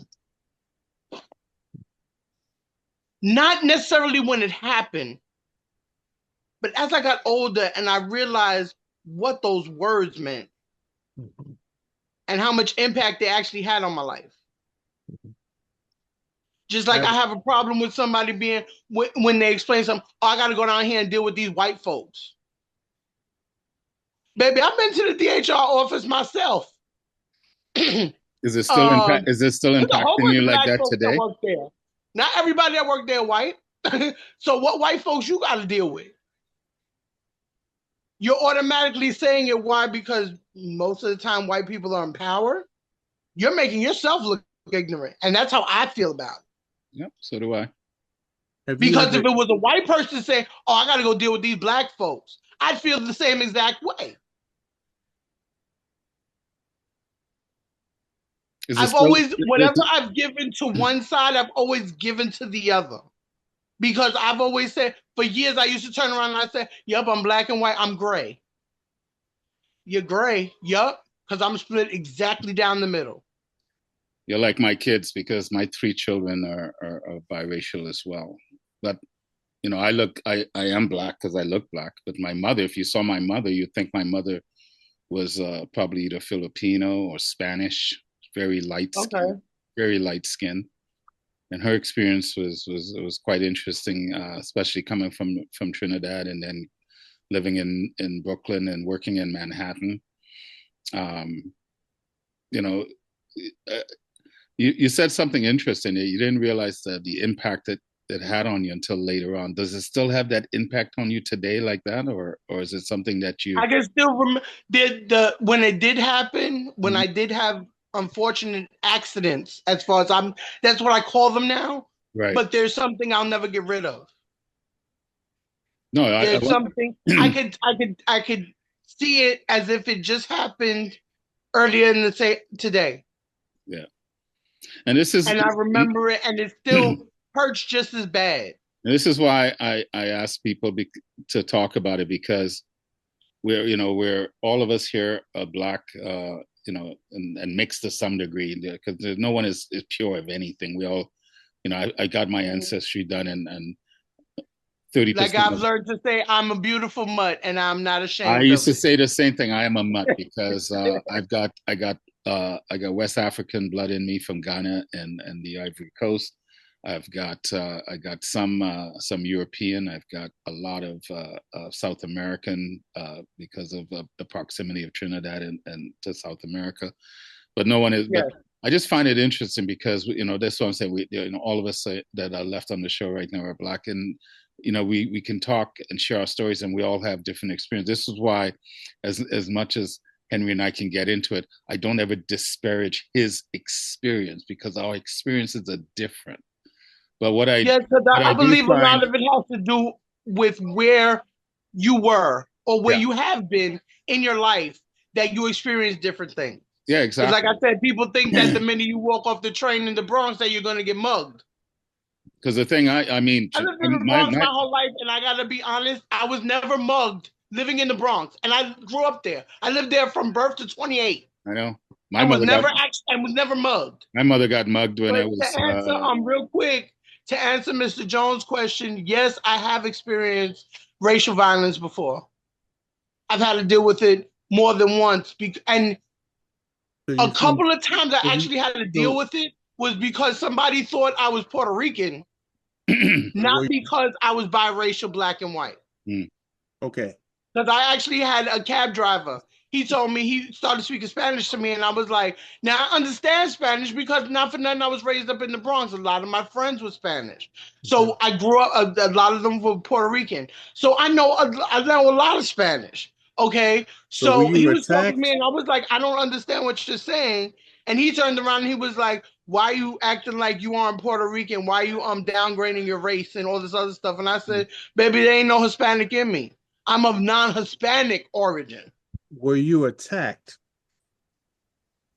I Did was never someone, not physically, did verbally, yes. someone, that's what I mean by racial violence, because um Rawle, earlier we were talking about the past. They there were times where black men were just pulled off the street coming home and then sent to Yes, work camps my or father just told me about it. My lynched father for had the same problem. playthings. That's why he left Right. So Alabama and went to New York yeah, the core of and everything, racism is because when about he got married the first time, he got married down here, and they Mhm. both left. And then my older sister, she was first generation for real born in New York City, Mhm. because all the rest of my family was born somewhere in the state of Alabama. Yeah. In those areas, you had the core of racism is not about the N-word, who your mama is, who your daddy is. It's about instilling fear. That's what the crosses were about. That's what the lynchings were about. That's what the beheadings were about. Because they were trying, still the genocide is occurring in different areas. And it happens to brown people too. You know, it happens to continental Africans. It happens to Caribbean blacks. It happens because I've heard, well, I'm not going to put the family thing in here, but some Caribbeans say, I'm not a Black American. Why is this happening to me? Because racism doesn't say just for Black Americans. If I mean, a I white grew up, like I supremacist said, is I grew not up in the like you, it is because of you don't look like them. They don't care what Yeah, I part mean, of the I world grew up, so the you're area I grew up in, you're there was not a lot of separated. Mexicans. You're See, not We had a lot of separated. problem with You Mexicans that there So, was a lot you're of not racial tension. separated. hold on. from the You're both, violence of hold on. racism. Henry, slow down. You're both with it. This is why we need to do it, Angie. You've seen why we need to do this show, because people want to talk. They want to share their experience. But I find it interesting because Henry just talked about, Violence. about the violence and what it's meant to do. I'll go back to the example of Greenwood. This is a place. This happened in the heartland of KKK. Mm-hmm. In the heartland of KKK, surrounded by KKK. So I'm trying to understand, why is it that those ancestors who were closer to the harshness that Henry talks about, why were they able to succeed? Not just make money. Money was a byproduct of it. But why were they able to succeed with the limited freedoms that they had? Mm-hmm. Limited, because they were in the heart of Jim Crow. They were in the heart of KKK land. It's very simple. You are a woodworker. I need chairs. I buy my chairs from you. The sister below you bakes bread. Angie, she makes clothes. It was a community effort. Everyone is, and other groups of people still do it to this very day. They come from different countries. They don't Yeah, reach because out I've to always, others. I look at the And same thing and I just you call it find out resilient. what you need, and people bought, exchanged. You had a farmer that brought produce. It was a community. Yeah, it was a community, but they built And not just a as I community. said, people are separated now. And right now, there are people that it's been a while now. I was at a group talking about, oh, we need to support Black businesses. And I'm like, I've been to this before. I said, well, make a grocery list. It's like, what do you, and I told him how in other committees and stuff talking about, oh, we need to support Black business. I said, you can, but all we need to do is make a grocery list. There is somebody out there that makes bread. And they make it at home. They don't have a bakery. If everybody that has a family with kids that needs sandwiches bought from that sister or that brother that baked bread, eventually that person would have a bakery. But we need simply on our grocery list to put to the side who makes bread, who can sew clothes. I need a pair of pants. Once and again, so on. You go on down the list of what you need, okay, and you you're find arguing my those point. people. You're arguing my ask point. questions. So But what? that breaks down Creating to a simple community supply and that we demand. have lost, So as I what? said, You we all can't separated talk our at the same families. time. Henry, To separate our families. We need to bring You back. all So- can't talk at the okay. same time. So Right. what happened? Because it is not just the white man. To me, that's too. Did I say the white man? I No, said we no, lost our sense of Henry, community, slow our down. social I didn't and say things you like did. that. I didn't say you did. Slow down. You keep doing that, brother. I am No. This is not a No. person. You said you can't Henry, say it's the white this is man. No not a one has said it personal was the white attack. man. Henry, it is. I didn't say you. I am making a statement. Let me talk. Okay. I'm not preventing you from talking. Okay. Go ahead, because obviously, I think. But let me just interject this as a moderation. This is not a debate. If we're going to share experiences, I suggest we give an equal time, and we're bringing in Yes. we're bringing in subjects that we start talking about one thing and then we go off into another tangent. Versus, I thought that we were trying to find out some type of solutions, share some experiences, where we live, some books we've read, and exchange that knowledge, because what we've Henry, experienced, books I we've read, agree. I agree, but a number of Okay. times I've opened my mouth and you assume what you think I'm going to say, and then No, you no, go, no. I didn't assume because okay. I didn't assume.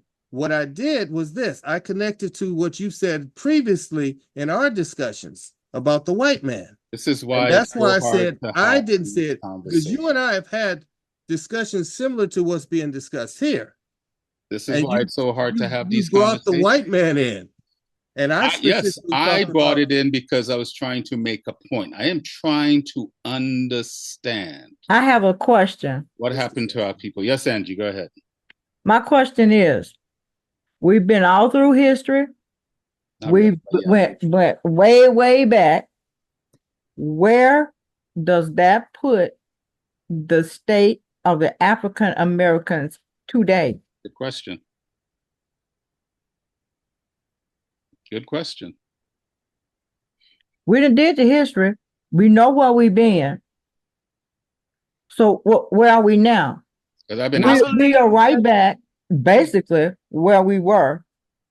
Had we done the Booker T. Washington way and said, okay, let's show ourselves approved. Let's go ahead on. Let's get us some a business, make some money, show ourselves a skill, self-sufficient, so the white man can know we're worthy. Versus what we did, we pushed our way into the white man's world. He ain't want us there, but we are still constantly wanting to be where we're not wanted. So now they're tired of us and they're taking away diversity, equity, and inclusion. We will not be included because of the way we've done. So tell me, how did all of that we do, how is it helping the state of the African American today? Can I say something? yes, Please. Yes, Kim? Yes, Kim. Yes. I'm listening to you guys. I'm probably one. I led the sheltered life. That's all I can say. You had a what? You had a what? Sorry. Sheltered life. Sheltered life. Yep. Yes, but with the Black community, all I can say, you can't have unity when there's jealousy. They can't coexist, and that's one of the problems. Mm-hmm. We don't want to help our brother succeed. You mean like cats in the bag? Like cats in the bag, that syndrome, people say cats in the bag, everybody wants something. Yeah. I never heard that. Yeah. No. But not everybody who smiles in your face is your friend. Yeah, very true. Oh, yeah. And then Well, you're kind of touching on what I was talking about, Kim, because I that's why I'm trying to understand how our ancestors, recent ancestors, who were closer to the experience of slavery, who came out of slavery into Reconstruction. Some would argue Reconstruction wasn't successful. I think I'm kind of on the fence about that. Mm-hmm. But yet, excuse me, those ancestors found what you're talking about, the unity, and built. I mean, Greenwood strived as a community up until 1960.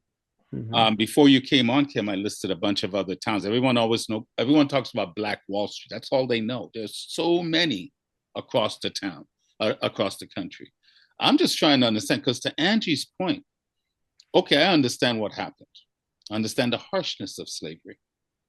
I understand the apartheid that many Blacks lived under, because that's what it was. We like to say apartheid only for South Africa, and now we're using it for Gaza. America had her apartheid. So that's what Jim Crow was.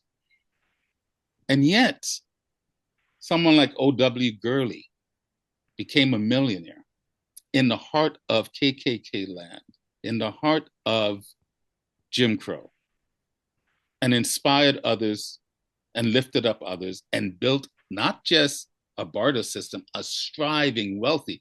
In that time period, Oklahoma had a number of Black millionaires living in that region. Mm-hmm. In that archaic, dehumaning time. Why will it appear that, to your point, Kim, we had more unity, not jealousy, looking for ways to help each other? So what happened? Because it seems like once we hit 1960 and the civil rights movement, things started to unravel. I find that interesting. I'm not trying to point fingers and blame, but that when I say the white man, it's not just the drugs. It's not just the drugs. Well, it's not just the gun. So yeah, go ahead, Kim. Sorry.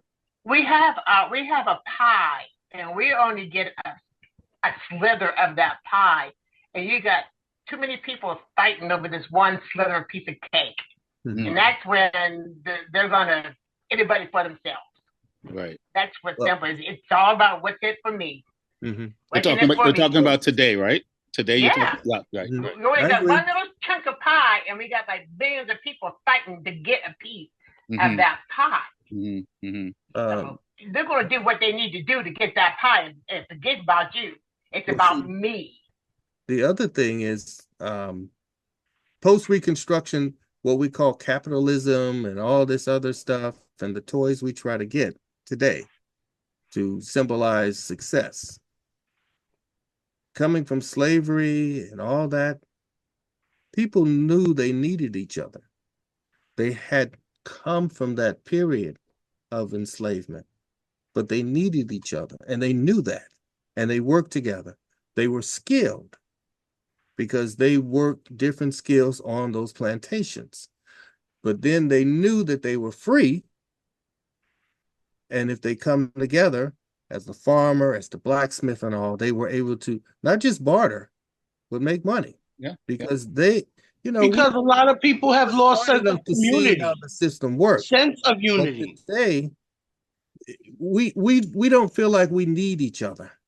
Because if I told you right now today, I don't do, but I'm just being as an example, I can make bread, wheat bread, oat bread, so on.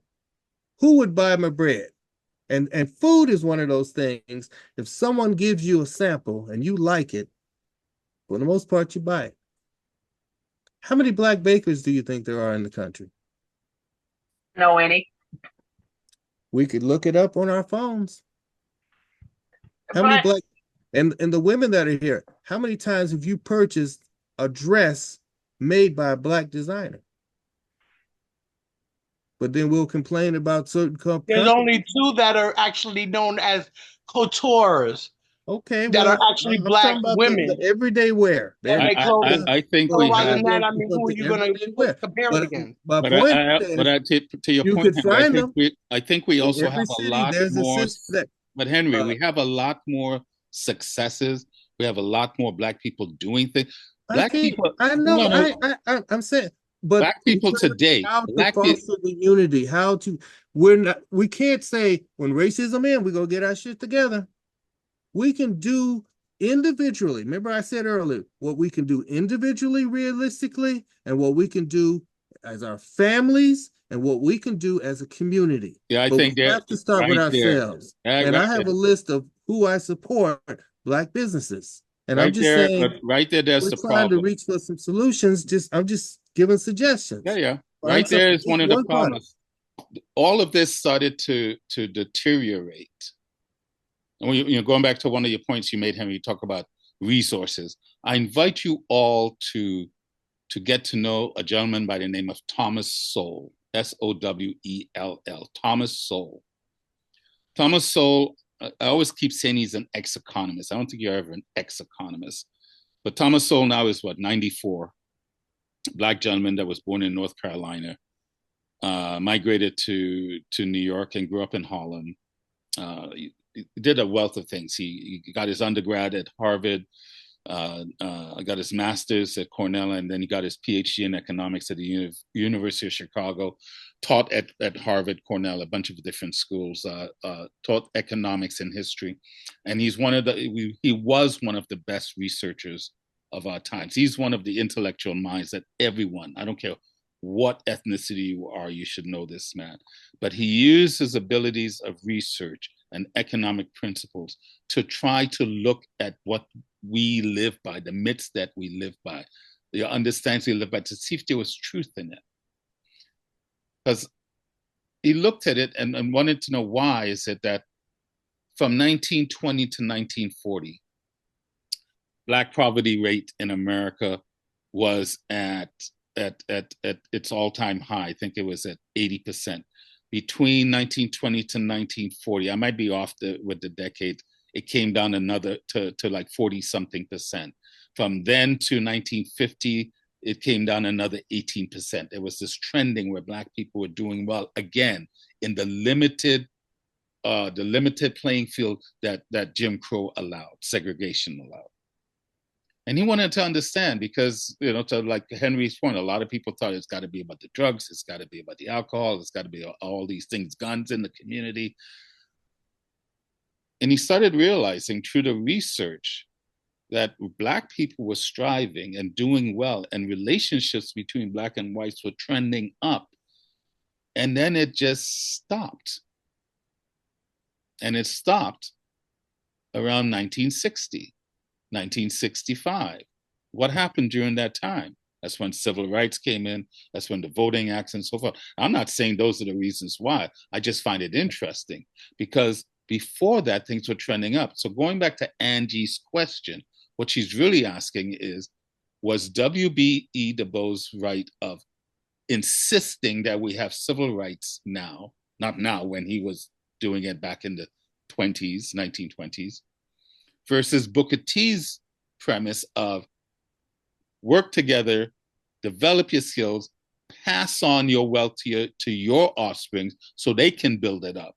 Because that's where places like Black Wall Street came from. Because I find it interesting how we could build these amazing towns of great wealth. When Black people say we own nothing, we have no wealth, that's a lie. Now, did white people destroy it? Many times. They destroyed Black Wall Street. But within a short 5 years, they built it up even better than the first version. How do I know? Like I said, the videos and the photos that you all know, if you've seen anything from Black Wall Street, comes from the second version of Black Wall Street. And there are many towns of it. So I find it interesting. That's why I wanted for us to have this conversation. Where's Black? Because to Angie's point, okay, we know the history. It's harsh. There's no one, all this research we're doing on slavery, to me, is a waste of money and time. Unless the research comes back and says, oh, we misunderstood slavery. It wasn't as bad as we think. You're not going to tell me anything new because it was a harsh, ridiculous, inhumane system. Yes, slavery was practiced on this planet for centuries. This version. That's like if you tell somebody right now, in the time period, I said if you talk to somebody right now and tell them, not for nothing, if you tell a white person, okay, the richest person ever in history was a Black man. Mansa Musa, yeah. Mansa Musa. 95% of Black people don't even know who that is. Yep. And in his great empire, if you take what the riches he had then and put them in today's standard, he will put any of the richest people that are known today to absolute shame. Yeah, he's still the richest man. Nobody has ever broken his record as far as riches. And that was a Black man in Africa. That's the great Mansa Musa from the great Mali Empire in the 14th and 15th century. So people don't know about that. You know what, though? Yeah. I don't care how rich he was. I care about if he was close-fisted. If he was what? Close-fisted. He didn't share his wealth and help. Oh, he did. He actually did. He did. His kingdom was one of the greatest kingdoms of all Africa. His kingdom, a lot of it came from the minerals, mostly gold. He also had slaves in his kingdom. But To Henry's point, there was slavery's practice. There was different versions Yeah, of slavery. slavery is a even though it was looked at, there was black slaves here, it was an white accepted slave practice. owners. Yeah. If you go back in any story of anybody's history, It's there were slavery. slaves. They not everybody was called slaves. Yeah. Some of them were called indentured servants, Yeah. but it was still slaves. But Mansa Musa did do a lot for his people. He built like if you go do some research on, you'll be impressed by not just the fact that he was the richest man, the things, the education, the health that he took care of. The empire he had. Built an amazing empire. The empire he ruled over was phenomenal. So this is what I'm saying. I think we. Well, where's his legacy today? Say that again. So where is his legacy today? His legacy is there for those that. It's gone with the ways of apartheid, baby. Everything is gone. It's there for those. Every good thing a black person did in Africa has been denoted over the years because of them trying to erase black people from history. Well, no, there's some truth to that, but his legacy is still there. You have to want to know it. You got to remember, we keep saying that not all our history was whited out, and a lot of our history was hidden by ourselves as well, because it serves a purpose. I look at today's people, I call them race baiters. They don't want you to know that black people are stronger than they are. There's no way we could have come out of what we came out of and not have succeeded. This is why I find it interesting. You have examples like Black Wall Street. I've articulated another 10 of towns like that across the country, and there's a lot more, but most people don't know or don't want to know. I went through the school systems when I was a kid in Brooklyn. There's a lot of stuff that I was taught, but there's a lot of stuff I had to go find out myself because I was that kind of person. I was curious about history. So it's there if you want it. It's like here in Canada, the black population is only 4%. The good news is the black population, both in Canada and America, is growing. But a lot of the growth is coming from immigration, not from the ones that were there and reproducing. Either way, we're growing, but we're also not trending in the right way. And there was a time where we were. This is why I said, I invite you to go and listen to people or read people like Thomas Sowell. There's another young brother, I say young because he's in his early 40s, Roland Fryer. He's an economist and a professor at Harvard University. Came out of the hood, didn't think he wanted to do that life, hated cops. He started researching, wanting to see if black people were being hunted down by police. And his research showed, no, you're not going to die at the hands of police, but you will experience brutality more so and being roughhoused by police than say maybe white. So there's an important to understand the research that we need to maybe add to our conversation so we can have a more, not robust, but a different conversation. Because to Angie's point, at the end of the day, all this stuff happened. It's like your own personal life. Can't talk for you, but I'll talk for myself. All the stuff that I went through, from being sexually abused as a child to witnessing my mother's own physical abuse at the hands of my father and my stepfather, the abuse that I experienced at the hands of my father, my stepfather, my uncle, blah, blah, blah. The stuff that I did to myself because I felt like a victim. All that stuff, I wouldn't change a damn thing. You know why? That's what made me resilient. And black people, I'm inviting us to go, what are we doing? Are we going to keep holding on to the past that doesn't serve us anymore with this anger because we're so pissed off of what happened and not seeing that's what made us strong?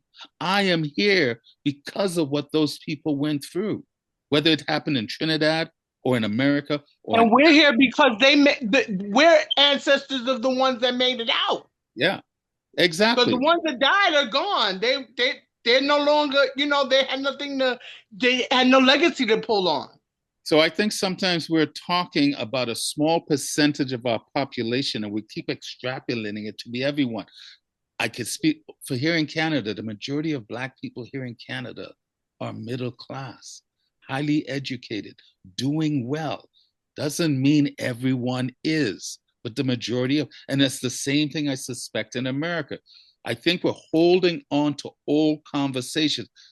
And when I say holding on, not in a negative way, because tonight has proven we need to talk more. Yes, it got a little heated. So what? But I still love my brother Henry. Why? Because I respect him as a man. I don't like you anymore. Sorry. Oh, stop it. Don't call me. Don't be messaging me nothing. I hate to break this up, y'all, but we've gone over time and I need to do the IPC See, calendar. we always got somebody that's cracking the whip.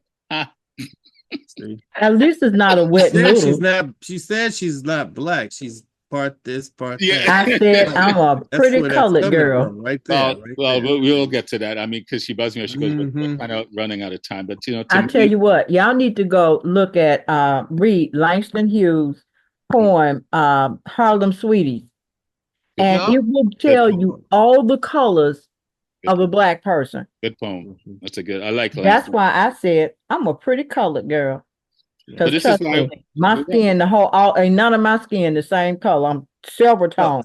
Let's see. Well, I don't know about you guys, but I would love to continue this conversation. I know Angie really wants to go. I don't know why, because she's like that. She's built that way. We said we're going to be done by 9:30. It's already 10 o'clock, so it's driving her crazy that we run late. But I love this. I love the passion that we can talk about because it is not personal. At the end of the day, what are we doing? What's the end result? How long are we going to keep this up? Because my attitude is this. I'm with Malcolm on this. The white man owes me nothing. I am free. I've been free. I was born free. I was born free by those that made the ultimate sacrifice. And I'm going way back. The ones that came across on the ships that I don't even know if we're blood. I just know I come from that region where many of them were launched into this world. I come from that. I come from the ones that were hung on trees. I come from the ones that had tires put over them and lit on fire. I come from the ones that were hunted down by dogs. I come from all of that. And we all do. Now what? Someone calls me nigger today. My attitude is so. Because racism now is in the head. Who is stopping us? I saw a minister once. I gotta find out his name. He said this quote, and I just loved it. He goes, Black Americans are looking for a key to a door that is wide open. Doesn't mean there isn't shit still going on at all. Doesn't mean that. It doesn't negate what happened in the past. But we're here today because I find it interesting. I keep going back to this point. Why is it that those that were closer to that time seem to achieve more success than the ones that come from the freedom that those people had to lay down for us to have? What happened to the perception of us? I'm going to tell you what happened. And you probably don't want to hear this. No, I want to hear it all. I want to hear it all. It's not about right or wrong. My belief is I'm a Bible reader. I read the Bible. Mm-hmm. And everything that we're seeing now is prophesied. It has to happen. If you read your Bible, you understand the world. Because it talks about the last days and how hard they're going to be. Mm-hmm. It's not going to be no peace. Mm-hmm. The only person who can be peace around here is God. He's the only one who can solve mankind's problems. Bible says, don't look to man for a solution. Look to God for your solution. And people don't do that anymore.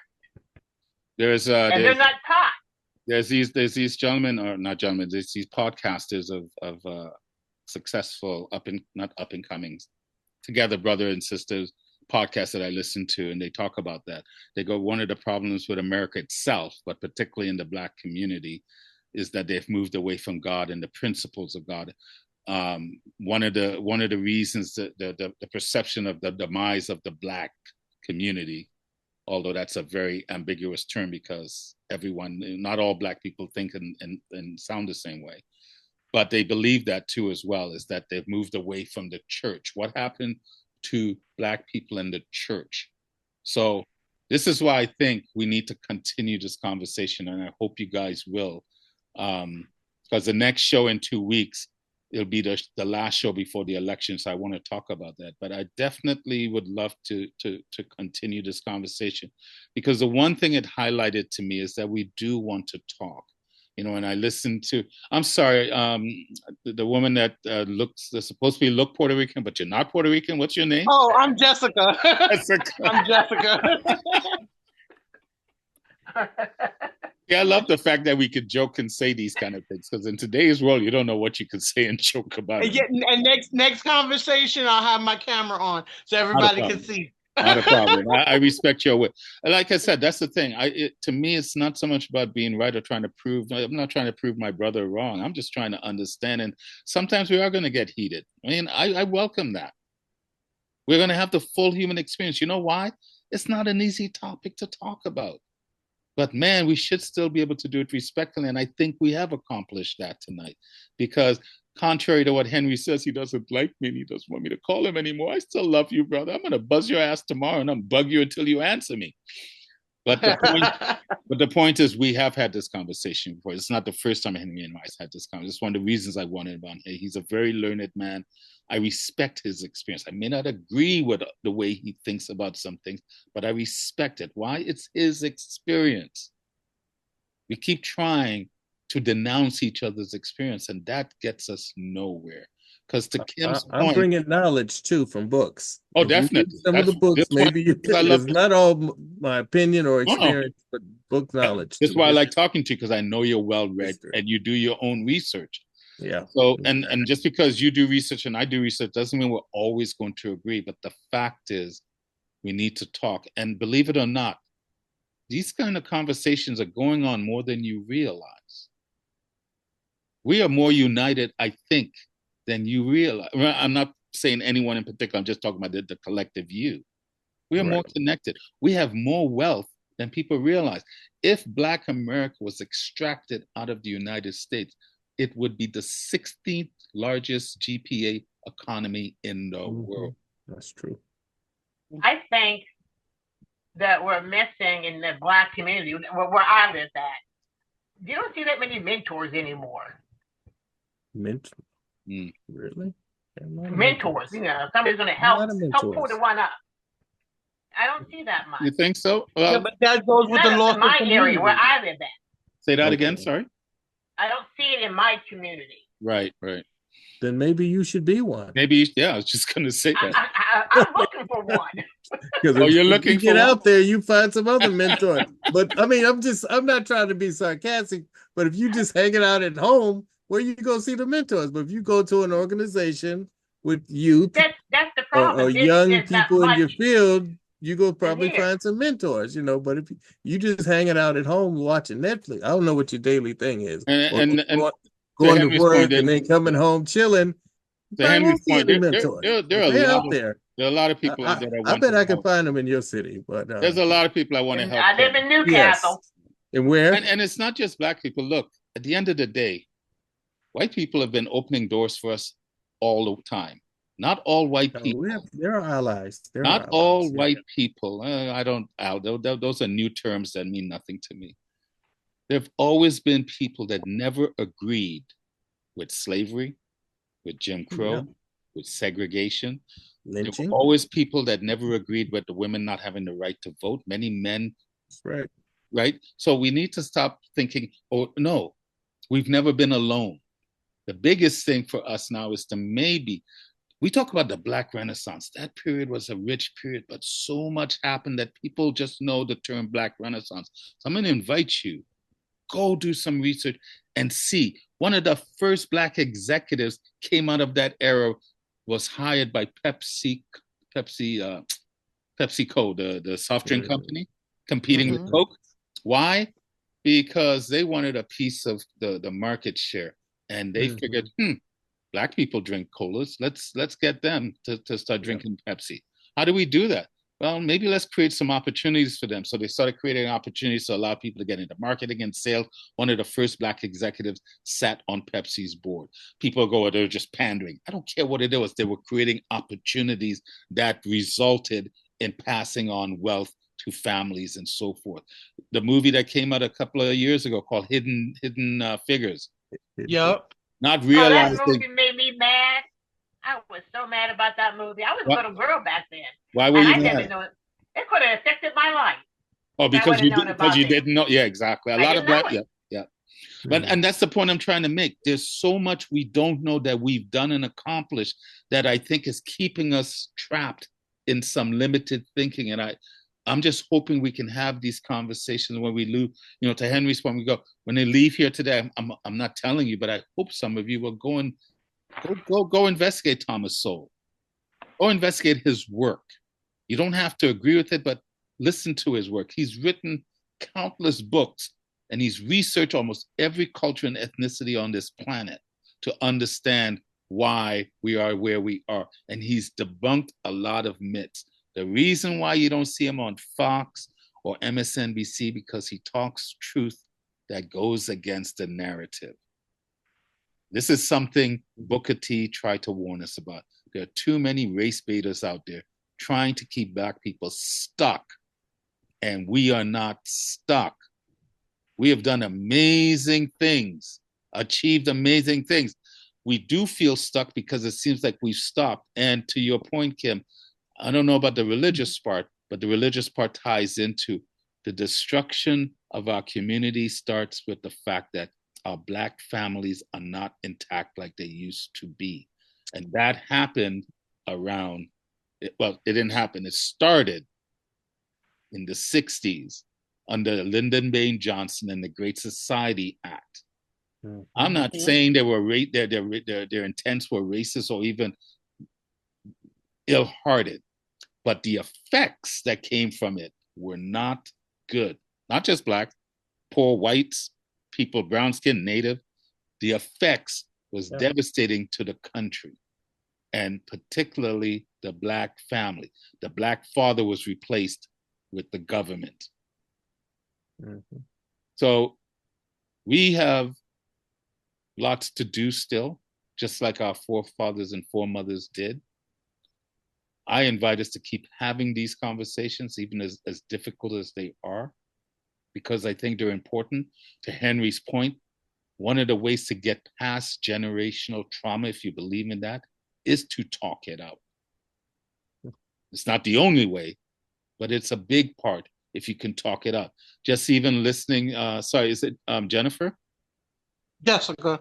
Oh, Jessica. I should know that. That's my niece's name. Just listening to Jessica's story, the trauma that she talked about, that she carried on. But just listening to her, you could tell she wants to talk and get it out. And I'm glad. Anjie, I know we're running way late, but I'm so glad we were here. I didn't say a word. Oh, I'm just say a word. I'm just throwing you under the I'm just throwing you under the bus. But it's the look on your face. Yes, thank you, Henry. It's the look on your. She knows what I'm talking about. Jessica's my daughter-in-law. She was with my son. She was with my son. But the fact that you could tell she wants to talk and to share it, and the same with Kim. We need to do this, and maybe next time, because not maybe, we will do this again. Where's everybody from? You're in Canada? I live in Toronto, Canada, but I was originally from Trinidad. I grew up in Brooklyn, so Jessica and I bred the same year because she was in the Bronx. I was in Brooklyn. Yeah, I grew up in the Bronx, and now I live in Birmingham, Alabama. And now I live in Toronto. Henry's in Nashville. He's in Tennessee. Henry's yep. Angie's in Tennessee, and I'm from Birmingham. I'm from Birmingham, Alabama, also. Yeah. So if you live in Tennessee, she goes back and forth. You from where? I'm in Birmingham. Oh, okay.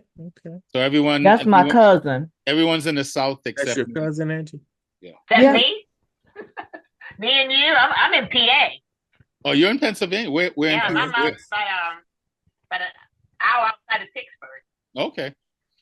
Are you related to Angie, or are you just? How did you? I'm related to nobody. How'd you find this? Henry, I'm friends with Henry. Oh, I'm one of Henry's muses. I like Henry's artwork. Sorry to hear that you had to tolerate him for all these years. No, I'm just saying. Oh my God! See, oh, no. See, this is what Henry. This is one of the things. This is one of the things yes. I love. I love the fact that we can go at it, and then afterwards have fun with each other. That's the whole point. That's the whole point.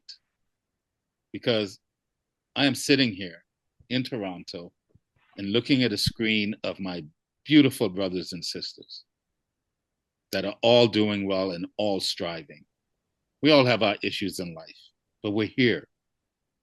We stand on the backs of people that experience the good, the bad, the ugly, and the beautiful. And many of them experience more bad and more ugly that will last 10 lifetimes, but yet we're still here. I used to joke with my son, and I was telling him, I said, we're like cockroaches. They keep trying to extinguish us. They keep trying to kill us off. They'll bomb us and try to poison us, and they can't get rid of us. What does that tell you? And maybe Black people need to remember that. We are mighty people, not just Jessica's mom. We are mighty people. Yes. And that's part of the humanity. That's why, we're obviously not going to get to any poems tonight. We'll do that next time. But in one of the poems, I wrote about it. We stand on the shoulders of mighty people for generations, not just slavery, because Henry's right. Our history goes way past that. Our history probably is at the beginning of time. Because out of the dark came the light. Out of the dark. Remember, they used to call it the dark continent. Where did life start? Somewhere in the Rift Valley in between Ethiopia and Kenya. So more than likely, the beginning history looked like us. I believe when you're talking about Moses and Noah and all that, they look like this. Yeah, because all the Hollywood movies, they show Egyptians are made of white people. Egyptians is in Africa, baby. Although some people try to deny that, they don't think Egypt belongs in Africa. But the point is, we have nothing to be ashamed of. And this is just my personal opinion. I think some people are still carrying shame around because of slavery. That's generational trauma, right? Yep, there. I agree. I have no shame. If you believe it, it's related to that. Look up the symptoms of it. Oh, yeah. See what I mean? Yeah. I have no shame on that at all. It'd be like me having shame and regret of the things that I've done in my life. I can't unbake the cake. I either eat it or throw it away. Before I throw it away, I need to learn why didn't I like it so I don't do it again. But I have no shame and regrets of my past because everything that I have done and gone through has made me the man I am today. And I love this man. Well, you can always change the flavor of the cake. Hell yes. Because I love coconut, so don't make me orange and then tell me it's coconut. So anyway, guys, so I could keep my partner in crime happy because she's not happy because we ran. So I'm just bugging you, Angie.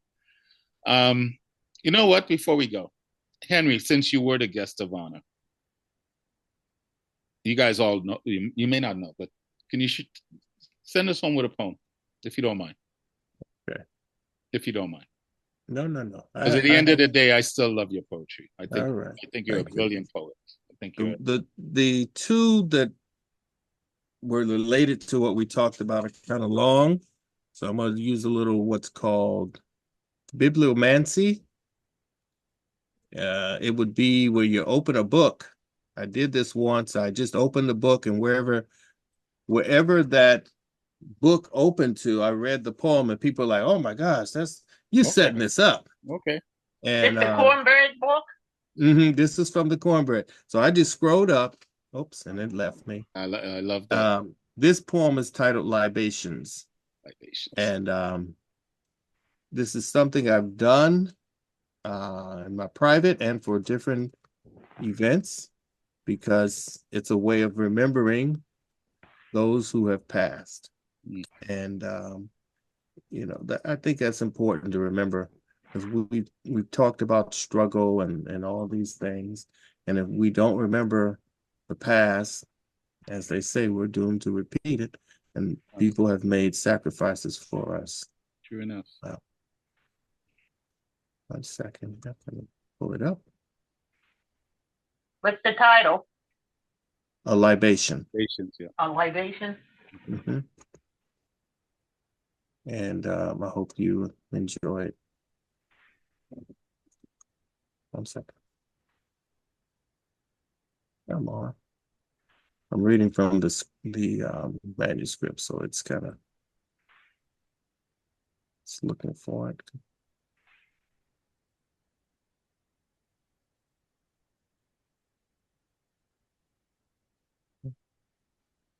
Here it is. Okay.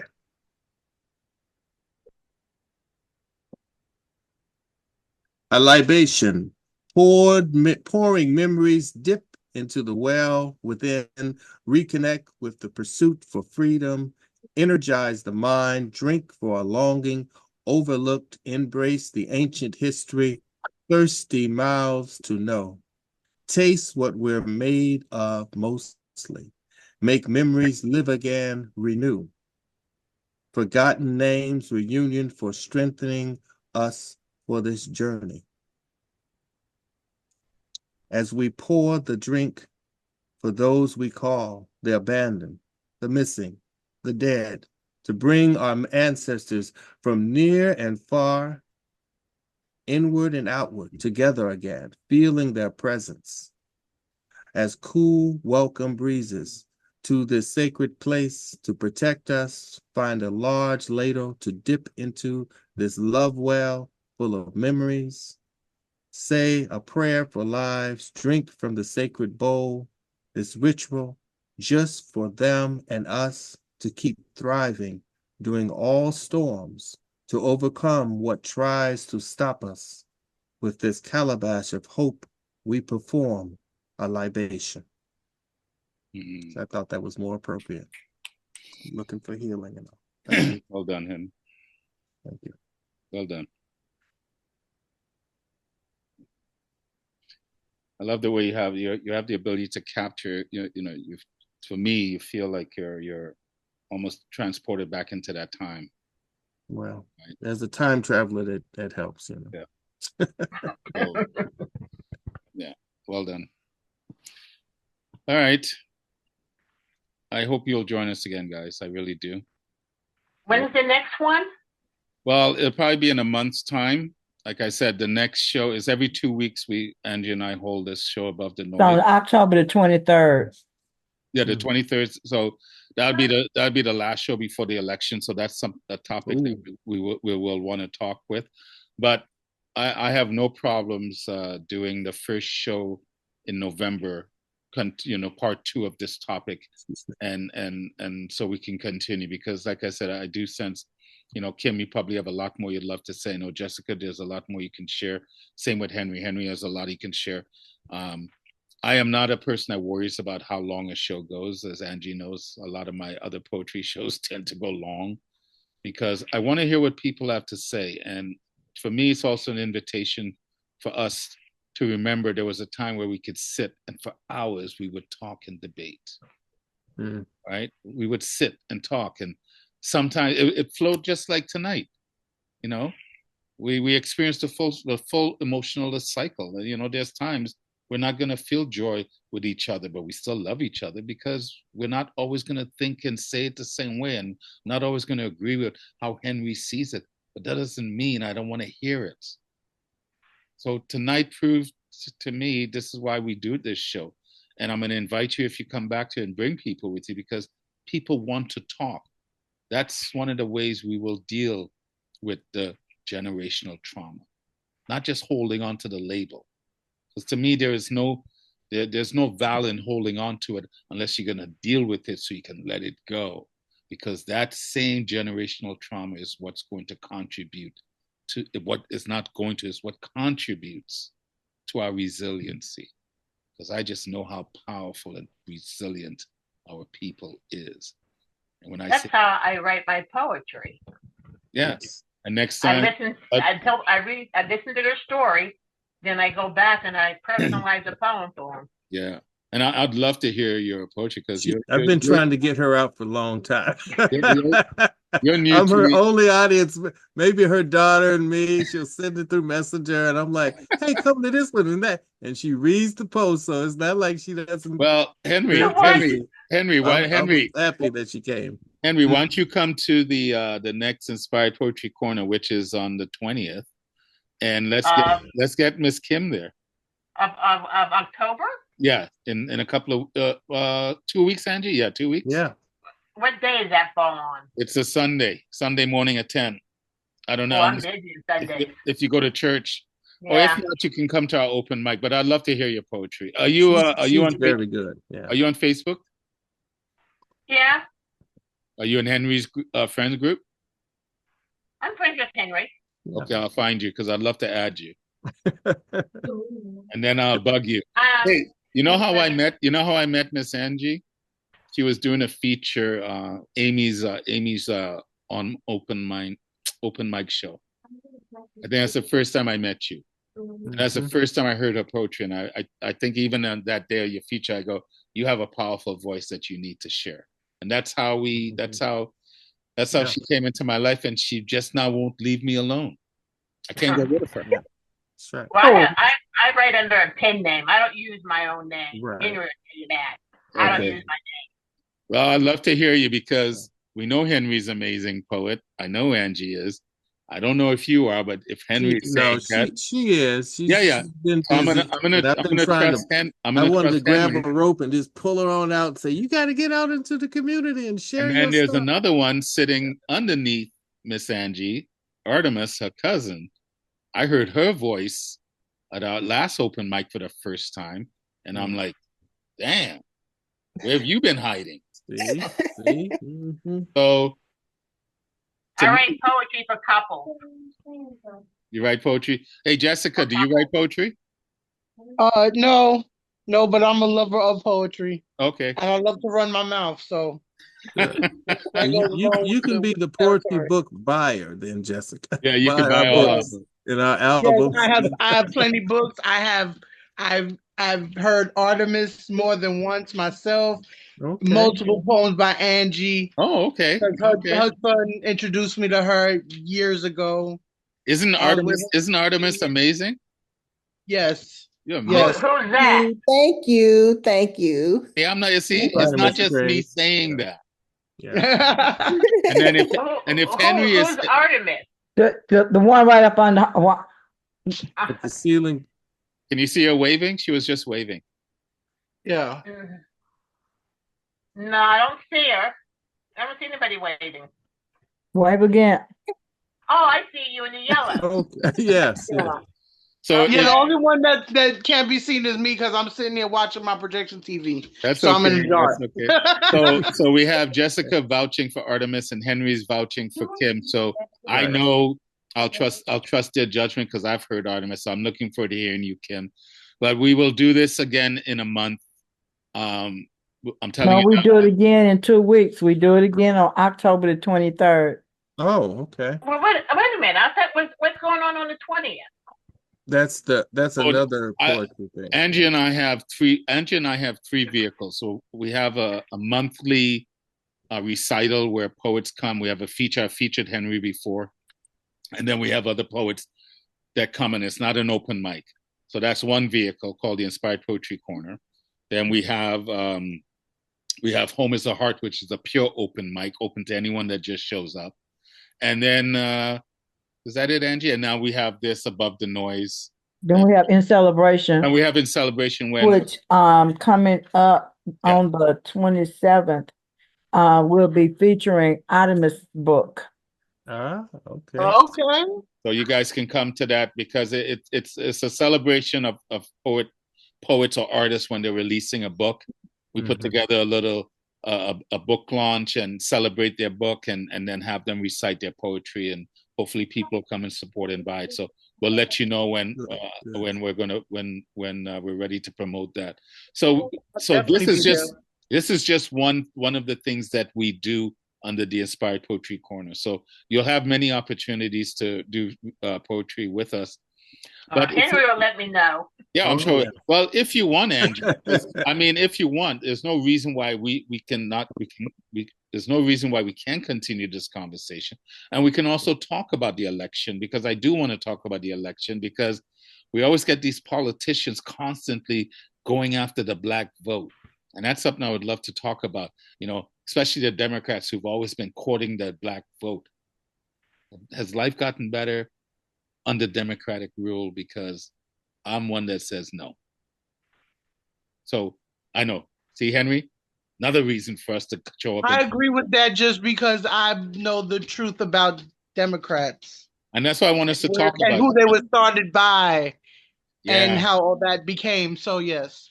So I want us to talk and share our thoughts and our experience, because all I know is this: I may live in Canada.